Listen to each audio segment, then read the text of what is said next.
മിസ്സാവുന്നത് കൂട്ടരെ, അതിൻ്റെ ഒന്നും ആവശ്യമില്ലല്ലോ. വമാ അലൈനാ ഇല്ലൽ ബലാഗുൽ മുബീൻ, ഞങ്ങളുടെ മേലിൽ വമാ അലൈനാ, ഞങ്ങൾക്കില്ല ഇല്ലൽ ബലാഗുൽ മുബീൻ, വ്യക്തമായ പ്രബോധനമല്ലാതെ ഞങ്ങൾക്ക് ബാധ്യതയില്ല. വമാ അലൈനാ ഇല്ലൽ ബലാഗുൽ മുബീൻ. പിന്നെ നിങ്ങൾ അംഗീകരിക്കുന്നില്ലെങ്കിൽ വേണ്ട, ഞങ്ങളെ ബാധ്യത ഇത് പറഞ്ഞു തരലേ ഉള്ളൂ. കൊള്ളണമെങ്കിൽ കൊള്ളാം, തള്ളണമെങ്കിൽ തള്ളാം. പക്ഷെ നിങ്ങൾ എന്തിനാ ചൂടാവുന്നത്? എന്തിനാ നിങ്ങൾ ഞങ്ങളെ തെറി പറയുന്നത്? ഞങ്ങൾ ഒന്നുമല്ല എന്ന നിലക്ക് സംസാരിക്കുന്നത് നിങ്ങൾ എന്തിനാ? ഞങ്ങൾക്ക് ഞങ്ങളുടെ റബ്ബിനറിയാം ഞങ്ങളെ നിങ്ങളിലേക്ക് അയക്കപ്പെട്ടിട്ടുണ്ട് എന്ന കാര്യം. ഇതൊരു യാഥാർത്ഥ്യമാണ്. അതുകൊണ്ട് ഇനി നിങ്ങളുടെ സൗകര്യം പോലെ ചെയ്തോ. വമാ അലൈനാ ഇല്ലൽ ബലാഗുൽ മുബീൻ, ഞങ്ങൾക്ക് വ്യക്തമായ പ്രബോധനമല്ലാതെ മറ്റൊന്നും ചുമതലയായിട്ടില്ല. അത് പറഞ്ഞപ്പോഴേക്ക് നാട്ടുകാരിളകി. ഇവർ വിചാരിച്ച ഈ രണ്ട് വർത്താനം പറയുമ്പോഴേക്ക്, ഇവരെ അങ്ങോട്ട് കൊച്ചാക്കുമ്പോഴേക്ക്, പരിഹസിക്കുമ്പോഴേക്ക്, മാ അൻതും ഇല്ലാ ബശറും മിസ്ലുനാ വമാ അൻസല റഹ്മാനു മിൻ ഷൈഇൻ ഇൻ അൻതും ഇല്ലാ തക്ദിബൂൻ. പച്ച നുണയും പറഞ്ഞു വരണ്ട. അങ്ങനെയാണല്ലോ ഇപ്പൊ ഇതിന്റെ പച്ച മലയാളത്തിലെ അതിന്റെ അർത്ഥം പറഞ്ഞാൽ. പച്ച നുണയും പറഞ്ഞു ഞങ്ങളെ നാട്ടിലേക്ക് വരണ്ട, പൊയ്ക്കോ അവിടുന്ന് എന്ന് പറഞ്ഞാൽ പോകുന്ന കരുതിയത്. പിന്നെയും ഇവരിങ്ങനെ എന്നാലോ സ്ട്രോങ് ആകുന്നുമില്ല, വളരെ മയമുള്ള സംസാരം. അപ്പോ നാട്ടുകാര് പിടുത്തം വിട്ടു. ഖാലൂ, അവര് പറഞ്ഞു, ഇന്നാ തത്വയ്യർനാ ബിക്കും, ഇന്നാ തത്വയ്യർനാ ബിക്കും, തീർച്ചയായും ഞങ്ങൾ നിങ്ങളെ കൊണ്ട് ദുശ്ശകുനത്തിൽപ്പെട്ടിരിക്കുകയാണ്, ഞങ്ങൾ നിങ്ങളെ കൊണ്ട് അവലക്ഷണത്തിൽപ്പെട്ടിരിക്കുന്നു. നിങ്ങൾ ഞങ്ങളെ നാട്ടിലേക്ക് ഒരു ലക്ഷണക്കേടാണ്. നിങ്ങൾ വന്നതിന്റെ ശേഷം ഞങ്ങളെ നാട്ടിലാകെ മുസീബത്തുകളാണ്. ഇവർ പ്രവാചകന്മാരെ ധിക്കരിക്കുന്നത് കൊണ്ടാണ് അവർക്ക് മുസീബത്ത് വരുന്നത്. അത് ഇവർക്ക് മനസ്സിലാക്കാൻ കഴിഞ്ഞില്ല. ഈ പ്രവാചകന്മാരെ ജയിലിലടച്ചതോടുകൂടെ ഇവർക്ക് ക്ഷാമവും പ്രയാസവും ഒക്കെ നേരിട്ടുകൊണ്ടിരുന്നു നാട്ടിൽ. അപ്പൊ ഇവർ പറഞ്ഞു, നിങ്ങളുടെ വരവോടുകൂടെ ഞങ്ങളാകെ ലക്ഷണം കെട്ടുപോയി. നിങ്ങളുടെ വരവ് തന്നെ ഞങ്ങൾക്ക് ലക്ഷണക്കേടാ. ഇത്തരം ലക്ഷണക്കേട് നാട്ടിലുണ്ടായാൽ മുസീബത്തില്ലാതിരിക്കുക, പോവെടുന്നത്. ഇന്നാ തത്വയ്യർനാ ബിക്കും, ഇവിടെയാ നമ്മൾ പറഞ്ഞത് നേരിന്റെ പക്ഷത്ത് നെഞ്ചുറപ്പോടെ കണ്ടോ അമ്പിയാക്കൾ. ആ അമ്പിയാക്കളെക്കാൾ വലിയ നെഞ്ചുറപ്പൊരു അനുയായി കാണിക്കുന്നു ഇനി ശേഷം. സുബ്ഹാനല്ലാഹ്, നമുക്ക് കാണാൻ പോകുന്നു. ഇന്നാ തത്വയ്യർനാ ബിക്കും, നിങ്ങളെ കണ്ടുകൊണ്ട് നിങ്ങൾ കാരണമായി ഞങ്ങൾ ദുശ്ശകുനത്തിൽപ്പെട്ടിരിക്കുന്നു. ശകുനപ്പിഴ കുടുങ്ങിയിരിക്കുന്നു, ഞങ്ങൾക്ക് അവലക്ഷണത്തിലകപ്പെട്ടിരിക്കുന്നു, കാലദോഷം വന്നിരിക്കുന്നു നിങ്ങളെക്കൊണ്ട്. നിങ്ങൾ ഞങ്ങളെ നാടൊന്ന് രക്ഷപ്പെടുത്തി തരണം, നിങ്ങൾ ഇവിടുന്ന് പോവണം. ഇന്നാ തത്വയ്യർനാ ബിക്കും, ഇനിയും നിങ്ങൾ അവസാനിപ്പിച്ചില്ലെങ്കിൽ ലഇല്ലം തൻതഹൂ, ഞങ്ങൾ നിങ്ങളോട് ഓരോ കാര്യം പറയുമ്പോൾ ഞങ്ങൾക്ക് പറയാനുള്ളത് പറഞ്ഞപ്പോൾ നിങ്ങൾ ഞങ്ങളോട് പിന്നെയും വഴുതു പറയുകയാണോ? എന്നാലേ ഈ സത്യത്തിന്റെ പ്രബോധനം എന്ന് പറഞ്ഞ് ഇവിടെ കടന്നു വരണ്ട. ഞങ്ങൾ സത്യമല്ലേ പറയുന്നത്, നല്ല വയലല്ലേ പറയുന്നത് എന്നൊന്നും ചോദിക്കണ്ട. ഞങ്ങൾക്കും ഒരു സ്റ്റേജ് അനുവദിച്ചു തന്നുകൂടെ എന്ന് ചോദിക്കണ്ട. ലഇല്ലം തൻതഹൂ ലനർജുമന്നകും വലയമസ്സന്നകും മിന്നാ അദാബുൻ അലീം. അപ്പോഴേക്ക് നാട്ടുകാര് പിടുത്തം വിട്ടു. ഗ്രാമവാസികൾ പറയുകയാണ്, എന്താ പറഞ്ഞത്? ലഇല്ലം തൻതഹൂ, ഇനിയും ഈ ഏർപ്പാട് നിങ്ങൾ അവസാനിപ്പിച്ചിട്ടില്ലെങ്കിൽ, ഇനി അമിത പ്രസംഗം വേണ്ട, നിർത്തിക്കൊള്ളണം. ഇനി ഒരക്ഷരം മിണ്ടാൻ പറ്റൂല. മിണ്ടിയാൽ ലനർജുമന്നകും, നിങ്ങളെ ഞങ്ങൾ എറിഞ്ഞുകൊല്ലും. കണ്ടോ നിങ്ങൾ? സത്യത്തിനു നേരെയുള്ള കല്ല് കാലങ്ങളായി തുടർന്നു പോന്നതാണ്. സത്യം വിളിച്ചു പറയുമ്പോൾ കല്ലെറിഞ്ഞുകൊണ്ടിരിക്കും, കൂക്ക് വിളിച്ചുകൊണ്ടിരിക്കും, അതാ എപ്പോഴും പരിഹസിച്ചുകൊണ്ടിരിക്കും. അതൊക്കെ സ്വാഭാവികമാണ്. കണ്ടില്ലേ നിങ്ങൾ? പല സ്ഥലങ്ങളിലും നമ്മുടെ പണ്ഡിതന്മാർ എത്രയോ കയ്യേറ്റം ചെയ്യപ്പെട്ടിട്ടുണ്ട്. സ്റ്റേജിലിരിക്കുന്ന പലരും ഏറുകൊണ്ട ഇരകളാണ്.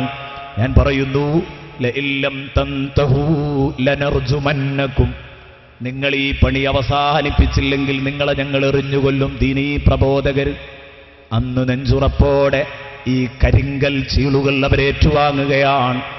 അവര് പറഞ്ഞു, ഇത്രയും ഭീകരമായി സംസാരിച്ചപ്പോ അതാ നാട്ടിൽ കുഴപ്പം ഇളക്കി വിട്ടുകൊണ്ട് ഇവർ പ്രസ്താവനകൾ ഇറക്കുമ്പോ എറിയണം അവരെ, അവരുടെ പരിപാടി മുടക്കണം, അവരുടെ സമ്മേളനം കലക്കണം, അവരുടെ നാക്കരിയണം, അയാളെ എഴുന്നേറ്റ് നടക്കാൻ അനുവദിക്കരുത്, അയാളെ പിടിച്ചുകെട്ടണം. ഇങ്ങനെയൊക്കെ പ്രസ്താവനകൾ ഇറക്കുമ്പോൾ നല്ലോണം ചിന്തിക്കണം നമ്മൾ.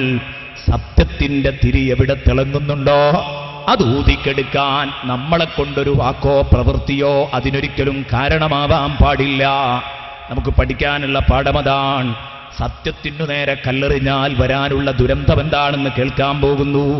സത്യത്തിനു നേരെ കല്ലെറിയുമ്പം തൽക്കാലം പിന്നാലെ ആളുണ്ടാവും, തൽക്കാലം തന്നെ കയറ്റിത്തരാൻ ആളുണ്ടാകും, സ്ക്രൂ ചെയ്തു തരാൻ ആളുണ്ടാകും. പക്ഷേ അള്ളാഹുവിൻ്റെ ദുരന്തം വരുമ്പോൾ ഒരു കുട്ടിയും ഉണ്ടാകില്ല. എത്ര പേര് ഇന്ന് വലിയ വിഷമങ്ങളുമായി കഴിഞ്ഞുകൂടുന്നവരുണ്ട്. പഴയകാലത്ത് ആലിമീങ്ങളെ തെറി വിളിച്ചവർ, സാദാത്യങ്ങളെ കൂക്കി വിളിച്ചവർ, അവർ കാലാകാലം കൂക്കിക്കൊണ്ടിരിക്കുകയാണ്. അത്തരം മാനസിക രോഗികളെ നമുക്ക് കാണാൻ കഴിയും. ചിന്തിച്ചോ, വേണ്ട കേട്ടോ, ഇത് അപകടം ചെയ്യും. അള്ളാഹു പറഞ്ഞു, എടോ നിങ്ങളുടെ ഈ കത്തിയാളലൊന്നും നേരെയാക്കാൻ, നിങ്ങളുടെ ഈ കത്തിപ്പൊങ്ങലില്ലേ അത് നേരെയാക്കാൻ എനിക്ക് ആകാശത്ത് നിന്ന് സേനാവിന്യാസം നടത്തേണ്ട ആവശ്യമില്ല. പറയാൻ പോകുന്നുണ്ട്, ഈ സംഭവത്തോട് ബന്ധപ്പെട്ട് തന്നെ പറയാൻ പോകുന്നുണ്ട്, കേൾപ്പിക്കാം. ലഇല്ലം തൻതഹൂ, നിങ്ങൾ ഈ പരിപാടി അവസാനിപ്പിക്കുന്നില്ലേ, ഈ പ്രസംഗം നിർത്തിയില്ലെങ്കിൽ, ഈ സംഘടനാ പ്രവർത്തനം അവസാനിപ്പിച്ചില്ലെങ്കിൽ, ഈ റിലീഫ് പ്രവർത്തനം അവസാനിപ്പിച്ചില്ലെങ്കിൽ, ലനർജുമന്നക്കും, നിങ്ങളെ ഞങ്ങൾ എറിഞ്ഞുകൊല്ലുക തന്നെ ചെയ്യും. വലയമസ്സന്നക്കും മിന്നാ അദാബുൻ അലീം, ഞങ്ങളെ ഭാഗത്ത് നിന്ന് ശക്തമായ പീഡനങ്ങൾ ഏറ്റുവാങ്ങേണ്ടി വരും. വലയമസ്സന്നക്കും, നിങ്ങളെ ബാധിക്കുക തന്നെ ചെയ്യും. മിന്നാ, ഞങ്ങളുടെ ഭാഗത്ത് നിന്ന് അദാബുൻ അലീം, വേദനാജനകമായ പീഡനങ്ങൾ ഏറ്റുവാങ്ങേണ്ടി വരും. അംബിയാ യാസീനിനോട് മൂവർ സംഘത്തോട് ആ നാട്ടുകാർ പറയാം, നിങ്ങൾ ഈ നാട്ടിലേക്ക് വന്നത് തന്നെ ലക്ഷണക്കേടായിപ്പോയി. ഇനിയെങ്കിലും ഈ പ്രസംഗം അവസാനിപ്പിച്ചിട്ടില്ലെങ്കിൽ ഞങ്ങൾ കൈകാര്യം ചെയ്യും. ഇനി കയ്യാങ്കളിയിലാ കലാശിക്ക, ഓർത്ത് കളിച്ചോ. അപ്പൊ ഇവർ കണ്ട, നിങ്ങൾ ഇത്രയൊക്കെ പ്രകോപനപരമായ അവസ്ഥ സൃഷ്ടിച്ചിട്ടും ഇവരുടെ ഭാഗത്ത് നിന്നുണ്ടാകുന്ന പ്രതികരണം കേട്ടോ. അവര് പറഞ്ഞു, നിങ്ങൾ ഞങ്ങൾക്ക് ലക്ഷണക്കേടായി എന്ന് പറഞ്ഞപ്പോ അത് താങ്ങാൻ കഴിഞ്ഞില്ല. അപ്പൊ ആ ഒരു ഉള്ള കാര്യം തുറന്നു പറയണല്ലോ. കുലിൽ ഹഖ വഇൻകാന മുറാ, കയ്പാണെങ്കിലും സത്യം വിളിച്ചു പറയണം. കരിങ്കൽ ചീളുകൾ വരും, പക്ഷേ പറഞ്ഞിട്ട് കാര്യമില്ല, സത്യം വിളിച്ചു പറയാനാണല്ലോ കൽപ്പന. അവര് വിളിച്ചു പറഞ്ഞു, ഖാലൂ ത്വാഇറുക്കും മഅകും, ത്വാഇറുക്കും മഅകും, നിങ്ങൾക്ക് ലക്ഷണക്കേടില്ലെന്ന് ഞങ്ങൾ പറയുന്നില്ല. ഞങ്ങൾ അങ്ങനെ ലക്ഷണക്കേടിൽ വിശ്വസിക്കുന്ന ഒരു ടീമൊന്നുമല്ല, ഞങ്ങൾ മുഅ്മിനീങ്ങളാ. നിങ്ങൾക്ക് ലക്ഷണക്കേടുണ്ടെങ്കിൽ മഅകും, അത് നിങ്ങളുടെ കൂടെ തന്നെയാണ് നിങ്ങളുടെ ലക്ഷണക്കേട്. ഈ ലോകത്തെ ഏറ്റവും വലിയ ലക്ഷണക്കേട് സത്യത്തിനെതിരെ ഉറഞ്ഞു തുള്ളുക എന്നതാണ്, സത്യത്തെ ഊതിക്കെടുക്കാൻ ശ്രമിക്കുക എന്നതാണ്. ഈ ലക്ഷണക്കേട് നിങ്ങളോടൊപ്പമാണ്. ത്വാഇറുക്കും മഅകും, നിങ്ങളുടെ ലക്ഷണക്കേട് നിങ്ങളോടൊപ്പം തന്നെ. അഇൻ ദുഃഖിർതും, അഇൻ ദുഃഖിർതും, വളരെ സൗമ്യമായിട്ട് ഈ പ്രവാചകന്മാർ ചോദിക്കുകയാണ്. അവിടെയാ ചിന്തിക്കേണ്ടത്, ഒരു പോക്കിരുത്തരുമില്ല. അല്ലെങ്കിൽ ഇപ്പൊ ഇങ്ങോട്ട് പറഞ്ഞ ഭാഷക്കനുസരിച്ച് കല്ലോ, നോക്കുക ഇങ്ങേ പുറത്ത് നമുക്ക് അതിലും വലിയ മുട്ടൻകല്ല് എടുത്തിട്ട് ഞങ്ങൾ എറിയും, വടിയോ ഇങ്ങേ പുറത്ത് കുന്തം വടി ഞങ്ങൾ എടുക്കും. അല്ല, മുഅ്മിനീങ്ങൾക്ക് അങ്ങനെ ഒരു പാരമ്പര്യം തന്നെ ഇല്ല. എന്റെ പ്രിയപ്പെട്ട സഹോദരന്മാർ ഇത് മനസ്സിലാക്കണം. പ്രത്യേകിച്ച് ഈ വർത്തമാന കാലഘട്ടത്തിൽ ഞാൻ പ്രത്യേകിച്ച് പറയുന്നു, ആദർശത്തിന് വേണ്ടിയുള്ള തീവ്രമായ നിലപാടുകൾ ഇസ്ലാമിലുണ്ട്. പക്ഷേ ഒരു മതവിശ്വാസികളെയും കൊന്നുകളയുന്ന, അല്ലെങ്കിൽ ഒരു മതവിശ്വാസിയോട് നീ നിന്റെ മതവിശ്വാസം ഉപേക്ഷിക്കണമെന്ന് നിർബന്ധമായി പറയുന്ന, ദീനുൽ ഇസ്ലാം നിർബന്ധമായി സ്വീകരിക്കണമെന്ന് പ്രഖ്യാപിക്കുന്ന ഒരു നിലപാട് പരിശുദ്ധ ഇസ്ലാമിനില്ല. ഈ കാര്യം നിങ്ങൾ മനസ്സിലാക്കേണ്ടതുണ്ട്. പിന്നെന്താ, സത്യം വിളിച്ചു പറയും. ഇപ്പൊ ഇവര് പറഞ്ഞതുപോലെ കണ്ടില്ലേ, സത്യം വിളിച്ചു പറഞ്ഞു, ത്വാഇറുക്കും മഅകും. കുഫർ തന്നെയാണ് ഏറ്റവും വലിയ ലക്ഷണക്കേട്. അങ്ങനെ ഒന്നും ഉണ്ടെങ്കിൽ അത് നിങ്ങളുടെ കൂടെയാണ്, സമ്മതിച്ചു. പക്ഷേ അഇൻ ദുഃഖിർതും, നിങ്ങളോട് ഉത്ബോധിപ്പിക്കപ്പെട്ടിട്ടുമാണോ നിങ്ങൾ ഇക്കോലത്തിൽ ഉണ്ടോ? അഇൻ ദുഃഖിർതും, ഉപദേശിക്കാൻ ആളില്ലെങ്കിൽ ഇത്തരം സംസ്കാരശൂന്യമായ കാര്യങ്ങളൊക്കെ ഉണ്ടാകും. സത്യം പറഞ്ഞു തന്നിട്ടും ആണോ നിങ്ങൾ ഇക്കോലത്തിൽ? അഇൻ ദുഃഖിർതും ബൽ അൻതും ഖൗമും മുസ്രിഫൂൻ, അതെ, നിങ്ങൾ പരിധി വിട്ട ജനത തന്നെ. ഉപദേശിക്കാൻ ആളുണ്ടാകുമ്പോ അയാളുടെ സാരോപദേശങ്ങൾ നിങ്ങൾ കേൾക്കേണ്ടതായിരുന്നു. ഞങ്ങൾ നിങ്ങളോട് പോക്കിരിത്തരത്തിന് വന്നില്ല. നിങ്ങൾ ചെയ്യുന്നത്, ഞങ്ങൾ പറയുന്നതിനെ നിങ്ങൾ ദിഷണാപരമായി നേരിടാൻ വേണ്ടത്. ബുദ്ധിപരമായിട്ട് ഞങ്ങൾ പറയുന്നതിനെ നിങ്ങൾ ഉടക്കാൻ ശ്രമിക്കണം. ഏകദൈവ വിശ്വാസത്തെ നിങ്ങൾ ഗണ്ണിക്കുക, ബഹുദൈവാരാധനയെ നിങ്ങൾ സമർത്ഥിക്കുക. എന്നാ നിങ്ങൾ ആൺകുട്ടികളാ, നിങ്ങളതല്ലല്ലോ ചെയ്യുന്നത്. നിങ്ങൾ ഞങ്ങളോട് പോക്കിരിത്തരം പറയാൻ, കല്ലെറിയും, കൂക്കി വിളിക്കും, നാട് കടത്തുമെന്ന് പറയുകയല്ലേ. ഇത് നടക്കില്ല എന്ന് പറഞ്ഞാൽ ഇത് നിങ്ങൾ പറയരുത്. ഇത് വല്ലാത്ത സങ്കടമുള്ള വിഷയമാണ്. ബൽ അൻതും ഖൗമും മുസ്രിഫൂൻ, ബൽ അൻതും ഖൗമും മുസ്രിഫൂൻ, എങ്കിലും നിങ്ങൾ പരിധി വിട്ട ജനത തന്നെ. പറഞ്ഞിട്ട് കേൾക്കാത്ത ഒരു ടീം. സുബ്ഹാനല്ലാഹ്, നേരത്തെ അത്രയൊന്നും പറഞ്ഞില്ല, എന്നാൽ അവിടെയും പ്രകോപനപരമായ ഒരു വാക്കുമില്ല. നല്ല കാര്യം പറയാനുള്ളത് നേർക്കുനേരാണ് പറഞ്ഞു എന്ന് മാത്രം. ഈ രംഗമൊക്കെ വീക്ഷിക്കുകയാണ് നമ്മുടെ ഹബീബുൻ നജ്ജാർ അങ്ങ് അകലെ നിന്ന്. ഇത് കണ്ടപ്പോ ശക്തമായി അമ്പിയാക്കളെ വെല്ലുവിളിക്കുന്നു. അമ്പിയാക്കൾ അവരോട് പ്രകോപനപരമല്ലാതെ വളരെ സൗമ്യമായി സംസാരിക്കുന്നു. ആ സമയത്ത് ഇങ്ങനെ ഉറഞ്ഞു തുള്ളുന്ന, അപ്പോഴേക്ക് ലനർജുമന്നക്കും വലയ മസ്സന്നക്കും മിന്നാ അദാബുൻ അലീം എന്ന് പറഞ്ഞു നിൽക്കൂല. ഏറും അടിയും കുത്തുമൊക്കെ അവിടെ നടക്കും. ഇതങ്ങ് കണ്ടപ്പോഴേക്ക് ഹബീബുൻ നജ്ജാറിന് പിടുത്തം വിട്ടു. ഇനിയൊരു കൈ സഹായിക്കണം, ഞാൻ വിശ്വസിക്കുന്ന എന്റെ നേതാക്കൾക്ക് ഏറുകൊണ്ടുകൂടാ, ആ നേതാക്കളുടെ ദേഹത്തിൽ കൽച്ചീളുകൾ വീണുകൂടാ. എന്റെ ജീവൻ പണയം വെച്ചാലും ഞാൻ അവരെ പ്രതിരോധിക്കാൻ തയ്യാറാണ്. അവർക്ക് ശത്രുക്കളെ പ്രതിരോധിക്കാൻ ഞാൻ തയ്യാറാണ്. പ്രതിരോധം സൃഷ്ടിക്കുമെന്ന നിലക്ക് ബഹുമാനപ്പെട്ട ഹബീബുൻ നജ്ജാർ റളിയല്ലാഹു അൻഹു അകലെ നിന്ന് എന്റെ നാട്ടുകാരുടെ പ്രതികരണമെന്ത്? കുറേ നാളുകളായല്ലോ, നേരത്തെ രണ്ടാൾ വന്നപ്പം മുസ്ലിമായതാണ്, എന്നാൽ നാളുകളോളമായി വീക്ഷിച്ചുകൊണ്ടിരിക്കാൻ. ഹബീബുൻ നജ്ജാർ കേൾക്കുന്നു, നാട്ടുകാരും പ്രവാചകന്മാരും ഏറ്റുമുട്ടിന്റെ വക്കിലാണ്. ആ സമയത്ത് ഹബീബുൻ നജ്ജാർ വരുന്നു. നെഞ്ചുറപ്പോടെയാണ് വരുന്നത്. ആ നെഞ്ചൂക്ക് ഹബീബുൻ നജ്ജാറിന്റെ വരവിന്റെ ത്രാണിത്വം എടുത്തു കാണിക്കുന്നതാണ് ഈ ഒരു ആയത്ത്. വജാഅ മിൻ അഖ്സൽ മദീനതി റജുലുൻ യസ്ആ ഖാല യാ ഖൗമി ഇത്തബിഉൽ മുർസലീൻ. ഹബീബുൻ നജ്ജാർ കടന്നു വന്ന് പറയാം. അതിന്റെ മുമ്പ് ഒരു ചെറിയ വിഷയം, ഖാലു ഇന്നാ തതയ്യർനാ ബിക്കും. അവിടെ നമ്മൾ പഠിക്കേണ്ട വളരെ പ്രധാനപ്പെട്ട ഒന്ന് രണ്ട് കാര്യങ്ങൾ പറയാനുണ്ട്. ഈ ആയത്ത് വിശദീകരിച്ചുകൊണ്ട് മുഴുവൻ മുഫസ്സിരീങ്ങളും നമ്മളെ പഠിപ്പിക്കുന്നത് കാണാം. നമ്മെ പഠിപ്പിക്കുന്നു, ഇന്നാ തതയ്യർനാ ബിക്കും, നിങ്ങളെ കൊണ്ട് ഞങ്ങള് ശകുനപ്പിഴ കുടുങ്ങിയിരിക്കുകയാണ്, ഞങ്ങൾക്ക് അവലക്ഷണത്തിൽപ്പെട്ടിരിക്കുന്നു എന്ന് പറഞ്ഞെങ്കിൽ എന്താണ് ആ പറഞ്ഞതിന്റെ അർത്ഥം? അങ്ങനെ അവർക്കൊരു സംസ്കാരം ഉണ്ടായിരുന്നു അന്ന്. എന്തെങ്കിലും ഹൈറ് വന്നാൽ പറയും അത് നമ്മുടെ ഭാഗ്യം കൊണ്ടാണ് എന്ന് പറയും. എന്തെങ്കിലും ദോഷം വന്നാൽ പറയും അന്ന് ജീവിക്കുന്ന മഹാന്മാരിലേക്ക് ചേർത്തിയിട്ട് അവര് അന്ന് അതേക്കുറിച്ച് പറയും, ഇന്ന ചങ്ങാതി ഈ നാട്ടിലുണ്ടായിട്ടാണ് ഈ ബലാല് മുസീബത്തുകളൊക്കെ നമുക്ക് വന്നത്. അത് അവരുടെ ഒരു സ്വഭാവമായിരുന്നു. ബഹുമാനപ്പെട്ട മൂസാ നബി അലൈഹിസ്സലാമിന്റെ ജനത, ഫറോവയുടെ കിങ്കരന്മാര്, ഫറോവയുടെ ടീം, ഇവര് പറയാറുണ്ടായിരുന്നു, ഖുർആൻ പറയുന്നു, ഫഇദാ ജാഅതുഹുൽ ഹസനതു ഖാലൂ ലനാ ഹാദിഹി വഇൻ തുസിബുഹും മുസീബത്തുൻ വഇൻ തുസിബുഹും സയ്യിഅത്തുൻ യത്തയ്യറൂ ബിമുസാ വമൻ മഅഹു അലാ ഇന്നമാ ത്വാഇറുഹും ഇൻദല്ലാഹ് വലാകിന്ന അക്സറഹും ലാ യഅലമൂൻ. ആലോചിക്കുക. ഫഇദാ ജാഅതുഹുൽ ഹസന, അവർക്ക് നന്മ വന്നു കഴിഞ്ഞാൽ, എന്തെങ്കിലും നേട്ടം വന്നു കിട്ടിയാൽ, ഖാലൂ, അവർ പറയും, ലനാ ഹാദിഹി, ഇത് നമ്മുടെ ഭാഗ്യമാണ്, നമ്മുടെ ഭാഗ്യം കൊണ്ട് കിട്ടിയതാ ഇത് എന്ന് പറയും. നമ്മളൊക്കെ ഈ നാട്ടിലുണ്ടായതുകൊണ്ടാണ് ഇങ്ങനെയൊക്കെ സംഭവിച്ചത്. ഇത്രയും വലിയ അനുഗ്രഹങ്ങൾ നമ്മുടെ മണ്ണിൽ ഇറങ്ങിയത്.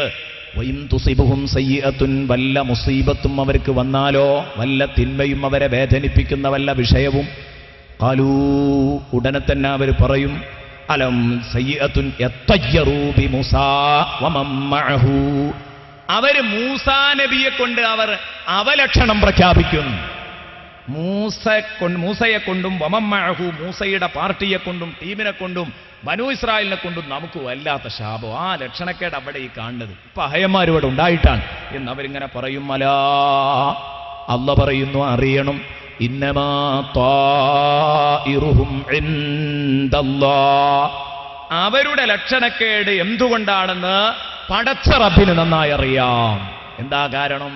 അവര് കുഫ്രിയത്ത് കാണിക്കുന്നത് കൊണ്ടാണ്, സത്യത്തെ ധിക്കരിക്കുന്നത് കൊണ്ടാണ് അവർക്ക് ലക്ഷണക്കേട് വരുന്നത്. പക്ഷേ വലാകിന്ന അക്സറഹും ലാ യഅലമൂൻ. സാലിഹ് നബി അലൈഹിസ്സലാമിന്റെ ജനത പറയാറുണ്ടായിരുന്നു, ഇത് മൊത്തം സമൂഹം പറഞ്ഞിരുന്നതാണ്, ഇത്വയ്യർനാ ബിക ഖാലു ത്വയ്യർനാ ബിക വബിമൻ മഅക. സാലിഹേ, നിന്നെ കൊണ്ടും നിന്റെ കൂടെയുള്ളവരെ കൊണ്ടും ഞങ്ങളാകെ ലക്ഷണക്കേടിലായി പോയല്ലോ. ഖാല ത്വാഇറുകും ഇൻദല്ലാഹ്, അവരും പറഞ്ഞു വന്ന് സാലിഹ് നബി, നിങ്ങളുടെ അവലക്ഷണം അല്ലാഹുവിന്റെ അടുത്താണ് ഇതിന്റെ തീരുമാനമുള്ളത്. അതെന്തുകൊണ്ടാണെന്ന് പടച്ച റബ്ബിനറിയാം. സൂറത്തുൻ നംല് 47-ാം വചനത്തിൽ അല്ലാഹ് പറയുന്നു, ഇനി നോക്കണം നിങ്ങൾ, വല്ല ഹസനത്തും കിട്ടിയാൽ ഇത് അല്ലാഹുവിന്റെ ഭാഗത്ത് നിന്നാണെന്ന് പറയുകയും വല്ല വേണ്ടാത്തരവും അവർക്ക് വന്നു കഴിഞ്ഞാൽ ഇത് നിങ്ങളുടെ ഭാഗത്ത് നിന്നാണെന്ന് പറയുകയും ചെയ്യും. നബിയേ, മക്കാ മുശ്രിക്കുകൾ അങ്ങനെ തന്നെ സംഭവിച്ചു. ഒരായത്തിൽ അല്ലാഹു പറയുന്നു, വഇൻ തുസിബുഹും ഹസനത്തുൻ, അവർക്ക് വല്ല നന്മയും വന്നാൽ യഖൂലു, അവർ പറയും, ഹാദിഹി മിൻ ഇൻദില്ലാഹ്, ഈ ഭാഗ്യം നമുക്ക് കിട്ടിയത് അല്ലാഹുവിന്റെ ഭാഗത്തു നിന്നാണ്. വഇൻ തുസിബുഹും സയ്യിഅത്തുൻ, വല്ല വിഷമവും അവർക്ക് വന്നു കഴിഞ്ഞാൽ യഖൂലു, അവർ പറയും, ഇത് മക്കാ മുശ്രിക്കുകളുടെ സ്വഭാവമാണ്, ഹാദിഹി മിൻ ഇൻദിക്, ഓ മുഹമ്മദേ, നിന്റെ സാന്നിധ്യം കൊണ്ടാണ് കേട്ടോ ഈ ബുദ്ധിമുട്ട് ഞങ്ങളുടെ നാട്ടിൽ വന്നത്. ഖുൽ, നബിയേ നിങ്ങൾ പറയണം, കുല്ലും മിൻ ഇൻദില്ലാഹ്, ഖൈറും ശർറുമായ സർവ്വ കാര്യങ്ങളും അല്ലാഹുവിന്റെ ഭാഗത്ത് നിന്നാണ് വരുന്നത്. ഫമാലി ഹൗലാഇൽ ഖൗമി ലാ യകാദൂന യഫ്ഖഹൂന ഹദീസാ, എന്ത് പറ്റിപ്പോയി ഈ അന്ധമില്ലാത്ത ടീമിന്? ലാ യകാദൂന യഫ്ഖഹൂന ഹദീസാ, പറയുന്നത് തീരെ മനസ്സിലാകുന്നില്ലല്ലോ ഈ ടീമിന്. എന്താ ഈ പറയുന്നത് തീരെ മനസ്സിലാകാത്തത്? അള്ളാഹുവിന്റെ ഭാഗത്തു നിന്നാണ് ഖൈറും ഷർറും വരുന്നതെന്ന് വിശ്വസിച്ചോ എന്ന് പറയുമ്പോ അതിനെന്തോ കാരണമുണ്ടോ? അള്ളാഹുവിന്റെ ഭാഗത്തു നിന്നാണ് ഖൈറും ഷർറും വരുന്നത്, നിഅമത്തും മുസീബത്തും അള്ളാഹുവിന്റെ ഭാഗത്ത് നിന്ന്. പക്ഷെ അതിന് വല്ല കാരണമുണ്ടോ? ഉണ്ട്. തൊട്ടടുത്ത ആയത്തിൽ അള്ളാഹു പറയുന്നു, മാ അസ്വാബക മിൻ മുസീബത്തിൻ മിൻ ഹസനത്തിൻ ഫമിനല്ലാഹ്, നിനക്ക് വല്ല നന്മയും കിട്ടിയെങ്കിൽ അത് അള്ളാഹുവിന്റെ ഔദാര്യം എന്ന് കൂട്ടിക്കോ. വമാ അസ്വാബക മിൻ സയ്യിഅത്തിൻ ഫമിൻ നഫ്സിക്, നിനക്ക് വല്ല മുസീബത്തും വന്നാലോ അത് നിന്റെ കുഴപ്പം കൊണ്ടാണ് എന്നും നീ വിശ്വസിച്ചോ. ഇത് ഞാൻ പറയുന്നത് നമ്മുടെ കൂട്ടത്തിലുമുണ്ട് ഇത്തരം അന്ധവിശ്വാസമുള്ള കുറെ ആളുകൾ. ഇത്തരം അന്ധവിശ്വാസമുള്ളവർ എന്ന് പറഞ്ഞാൽ വല്ല മുസീബത്തും വരികയാണെങ്കിൽ അത് വേറെ ഒരാളെ കൊണ്ടാണ്, വേറെ ഒരു സൃഷ്ടിയെ കൊണ്ടാണ് എന്ന് വിശ്വസിക്കാൻ പറ്റുമോ? അവലക്ഷണത്തെക്കുറിച്ച് ഇസ്ലാമിന്റെ കാഴ്ചപ്പാടെന്താണ്? ലക്ഷണം നോക്കുന്നതിനെ കുറിച്ച് ഇസ്ലാമിന്റെ കാഴ്ചപ്പാടെന്താണ്? ഈ ആയത്ത് വിശദീകരിച്ചുകൊണ്ട് എല്ലാ മുഫസ്സിറുകളും രേഖപ്പെടുത്തി ഇസ്ലാം ശക്തമായി വിരോധിച്ചു. റസൂലുള്ളാഹി സ്വല്ലല്ലാഹു അലൈഹി വസല്ലമ തങ്ങൾ പറഞ്ഞു, വിശ്വാസം ലക്ഷണം നോക്കുക എന്നത് വിശ്വാസിയുടെ സ്വഭാവമല്ല. വിശ്വാസി ഒരിക്കലും ശകുനപ്പിഴ നോക്കാൻ പാടില്ല, അവൻ ദുശകുനങ്ങളിൽ വിശ്വസിക്കാൻ പാടില്ല. ഇങ്ങനെ എന്റെ പ്രിയപ്പെട്ട സഹോദരന്മാരോട് ഇത് പറയുമ്പോ എന്റെ മുന്നിലിരിക്കുന്ന ഈ വേദിയെ ശബ്ദിക്കുന്ന ധാരാളം സഹോദരിമാരോട് ഞാൻ പറയട്ടെ, ഇത്തരം അന്ധവിശ്വാസങ്ങളുള്ള ഒരുപാട് സഹോദരിമാരും സഹോദരന്മാരുമുണ്ട്. തത്തയ്യുറിനെ തൊട്ട് റസൂലുള്ളാഹി സ്വല്ലല്ലാഹു അലൈഹി വസല്ലമ തങ്ങള് ശക്തമായി വിരോധിച്ച കാര്യമാണ്. അള്ളാഹുവിന്റെ ഹബീബ് പറഞ്ഞു, യദ്ഖുലുൽ ജന്നത മിൻ ഉമ്മത്തി, എന്റെ ഉമ്മത്തിൽ നിന്ന് സ്വർഗത്തിൽ കടക്കും 70,000 ബിഗൈരി ഹിസാബ്, 70,000 ആളുകൾ ഹിസാബില്ലാതെ സ്വർഗത്തിൽ പോകും എന്റെ ഉമ്മത്തിൽ നിന്ന്. ഹിസാബ് പോലും ഇല്ലാതെ, കണക്ക് ചോദ്യം ഒന്നുമില്ലാതെ പൊയ്ക്കോ എന്ന് പറഞ്ഞിട്ട് നേരത്തെ തന്നെ ടിക്കറ്റ് ഓക്കെ ആക്കുന്ന ഒരു ടീമുണ്ട്. ചോദ്യമല്ല, വിചാരണല്ല, പൊയ്ക്കോ, എപ്പോഴും പാസ്സാ. ഇങ്ങനെ നൽകുന്ന ഒരു ടീമുണ്ട് എന്റെ ഉമ്മത്തിൽ. 70,000 ആളുകൾ ഹിസാബിന് മുമ്പ് സ്വർഗത്തിൽ പോകുന്നു. അവരാരാ? നബി സല്ലല്ലാഹു അലൈഹി വസല്ലമ തങ്ങളോട് സഹാബത്ത് ചോദിച്ചു, ആരാ നബിയെ അവർ? ഹുമുല്ലദീന ലാ യസ്തർഖൂന വലാ യതതയ്യറൂന വഅലാ റബ്ബിഹിം യതവക്കലൂൻ ഹുമുല്ലദീൻ അവർ ലാ യസ്തർഖൂൻ മോശപ്പെട്ട മന്ത്രങ്ങൾ, പിശാചിന്റെ മന്ത്രങ്ങൾ മന്ത്രിക്കാത്തവരാണവർ. മോശപ്പെട്ട വിഗ്രഹാരാധനയുടെ ടച്ചുള്ള, ശിർക്കിന്റെ ടച്ചുള്ള മന്ത്രങ്ങൾ അത് മന്ത്രിക്കാത്ത ആളുകൾക്കേ എന്ന് പറഞ്ഞാൽ എത്രയോ ആളുകളുണ്ട്. ചെറിയ ഒരു പ്രശ്നം വരുമ്പോഴേക്ക് ഏതെങ്കിലും ജ്യോത്സ്യനെ തെരഞ്ഞു പോകുന്നവരുണ്ട്. ആ ജ്യോത്സ്യൻ കൊടുക്കുന്ന നൂല് കെട്ടുന്ന മുസ്ലിം സഹോദരിമാരുണ്ട്, മുസ്ലിം സഹോദരന്മാരുണ്ട്. പേടിച്ചോ ലാ യസ്തർഖൂൻ. എന്നാൽ ഇത് പറയുമ്പം ഞാൻ ചെറുവാടിയിൽ നിന്നാണ് പറയുന്നത്, എനിക്ക് വ്യക്തമായ ബോധമുണ്ട്. ഈ ശബ്ദം കേൾക്കുമ്പോ പിശാചിന്റെ മന്ത്രങ്ങൾ എന്ന് നിങ്ങൾ കൂട്ടിക്കൊടുത്തതല്ലേ എന്ന് ചോദിക്കുന്നവരുണ്ടായേക്കാം. അതേ രൂപത്തിൽ തന്നെ ശിർക്ക് കലർന്ന മന്ത്രങ്ങൾ എന്ന് നിങ്ങൾ കൂട്ടിക്കൊടുത്തതല്ലേ? അല്ല, മഹാന്മാരായ പണ്ഡിതന്മാർ ഇത് വിശദീകരിച്ചിരിക്കുന്നു. ബഹുമാനപ്പെട്ട പണ്ഡിതന്മാർ ഈ ഹദീസ് വിശദീകരിച്ചുകൊണ്ട് പണ്ഡിതന്മാർ മുഹദ്ദിസീങ്ങൾ വിവരിച്ചത് കാണാം.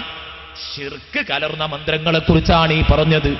അതേസമയം ഖുർആൻ കൊണ്ട് ഹബീബായ റസൂലുള്ളാഹി മന്ത്രിച്ചിട്ടുണ്ട്, സഹാബ കിറാം മന്ത്രിച്ചിട്ടുണ്ട്. മന്ത്രിച്ചു എന്നല്ല, ആ മന്ത്രിച്ചതിന് അവർ പണം പോലും വാങ്ങിയത്, ഒട്ടകങ്ങളെ സ്വീകരിച്ചത്, ആട്ടിൻ പറ്റങ്ങളെ സ്വീകരിച്ചതൊക്കെ നമുക്ക് സ്വഹീഹായ ഹദീസിൽ കാണാൻ കഴിയുന്നതാണ്. ആ ഭാഗത്തേക്ക് വരേണ്ടതില്ല. ഞാൻ പറയുന്നു ലാ യസ്തർഖൂൻ, മോശപ്പെട്ട മന്ത്രങ്ങൾ എന്ന് പറഞ്ഞാൽ ശിർക്ക് കലർന്ന മന്ത്രങ്ങള്. ഓം പറഞ്ഞ് ജപിച്ച ആ നൂല് കെട്ടുന്ന ആളുകൾ വളരെ ഗൗരവത്തോടുകൂടെ ഓർക്കണം. അമുസ്ലിമീങ്ങളുടെ അടുത്തേക്ക് ചികിത്സകൾക്ക് വേണ്ടി അമുസ്ലിമീങ്ങളെ സമീപിക്കുന്നവർ ശ്രദ്ധിക്കണം. ഇത് ഈമാനിന്റെ ഭാഗമാണെന്ന് ഓർക്കുക. വളരെ ഗൗരവമുള്ള വിഷയമാണ്. ജോൽസന്റെ അടുത്ത് പോകാൻ പാടില്ല എന്ന് ഹബീബായ റസൂലുള്ളാഹി സ്വല്ലല്ലാഹു അലൈഹി വസല്ലമ തങ്ങൾ പഠിപ്പിച്ചതാണ്. അപ്പൊ അത്തരം കാര്യങ്ങൾ നിങ്ങൾ ചെയ്യരുത്. ലാ യസ്തർഖൂൻ വലാ യതതയ്യറൂൻ, ലക്ഷണം നോക്കാത്തവരുമാണ്. അള്ളാഹുവിന്റെ ഹബീബ് പറയാൻ 70,000 ആളുകൾ ഹിസാബില്ലാതെ സ്വർഗത്തിൽ കടക്കുമെന്ന് പറഞ്ഞത് ലക്ഷണം നോക്കാത്ത ഈമാനുള്ള ടീമാണ്. ഈമാനുള്ള ആ ടീമിനെ കുറിച്ചാണ് ഞാൻ പറഞ്ഞത്. ലക്ഷണം നോക്കാത്തവർ എന്ന് പറഞ്ഞത് അവരെ കുറിച്ചാണ്.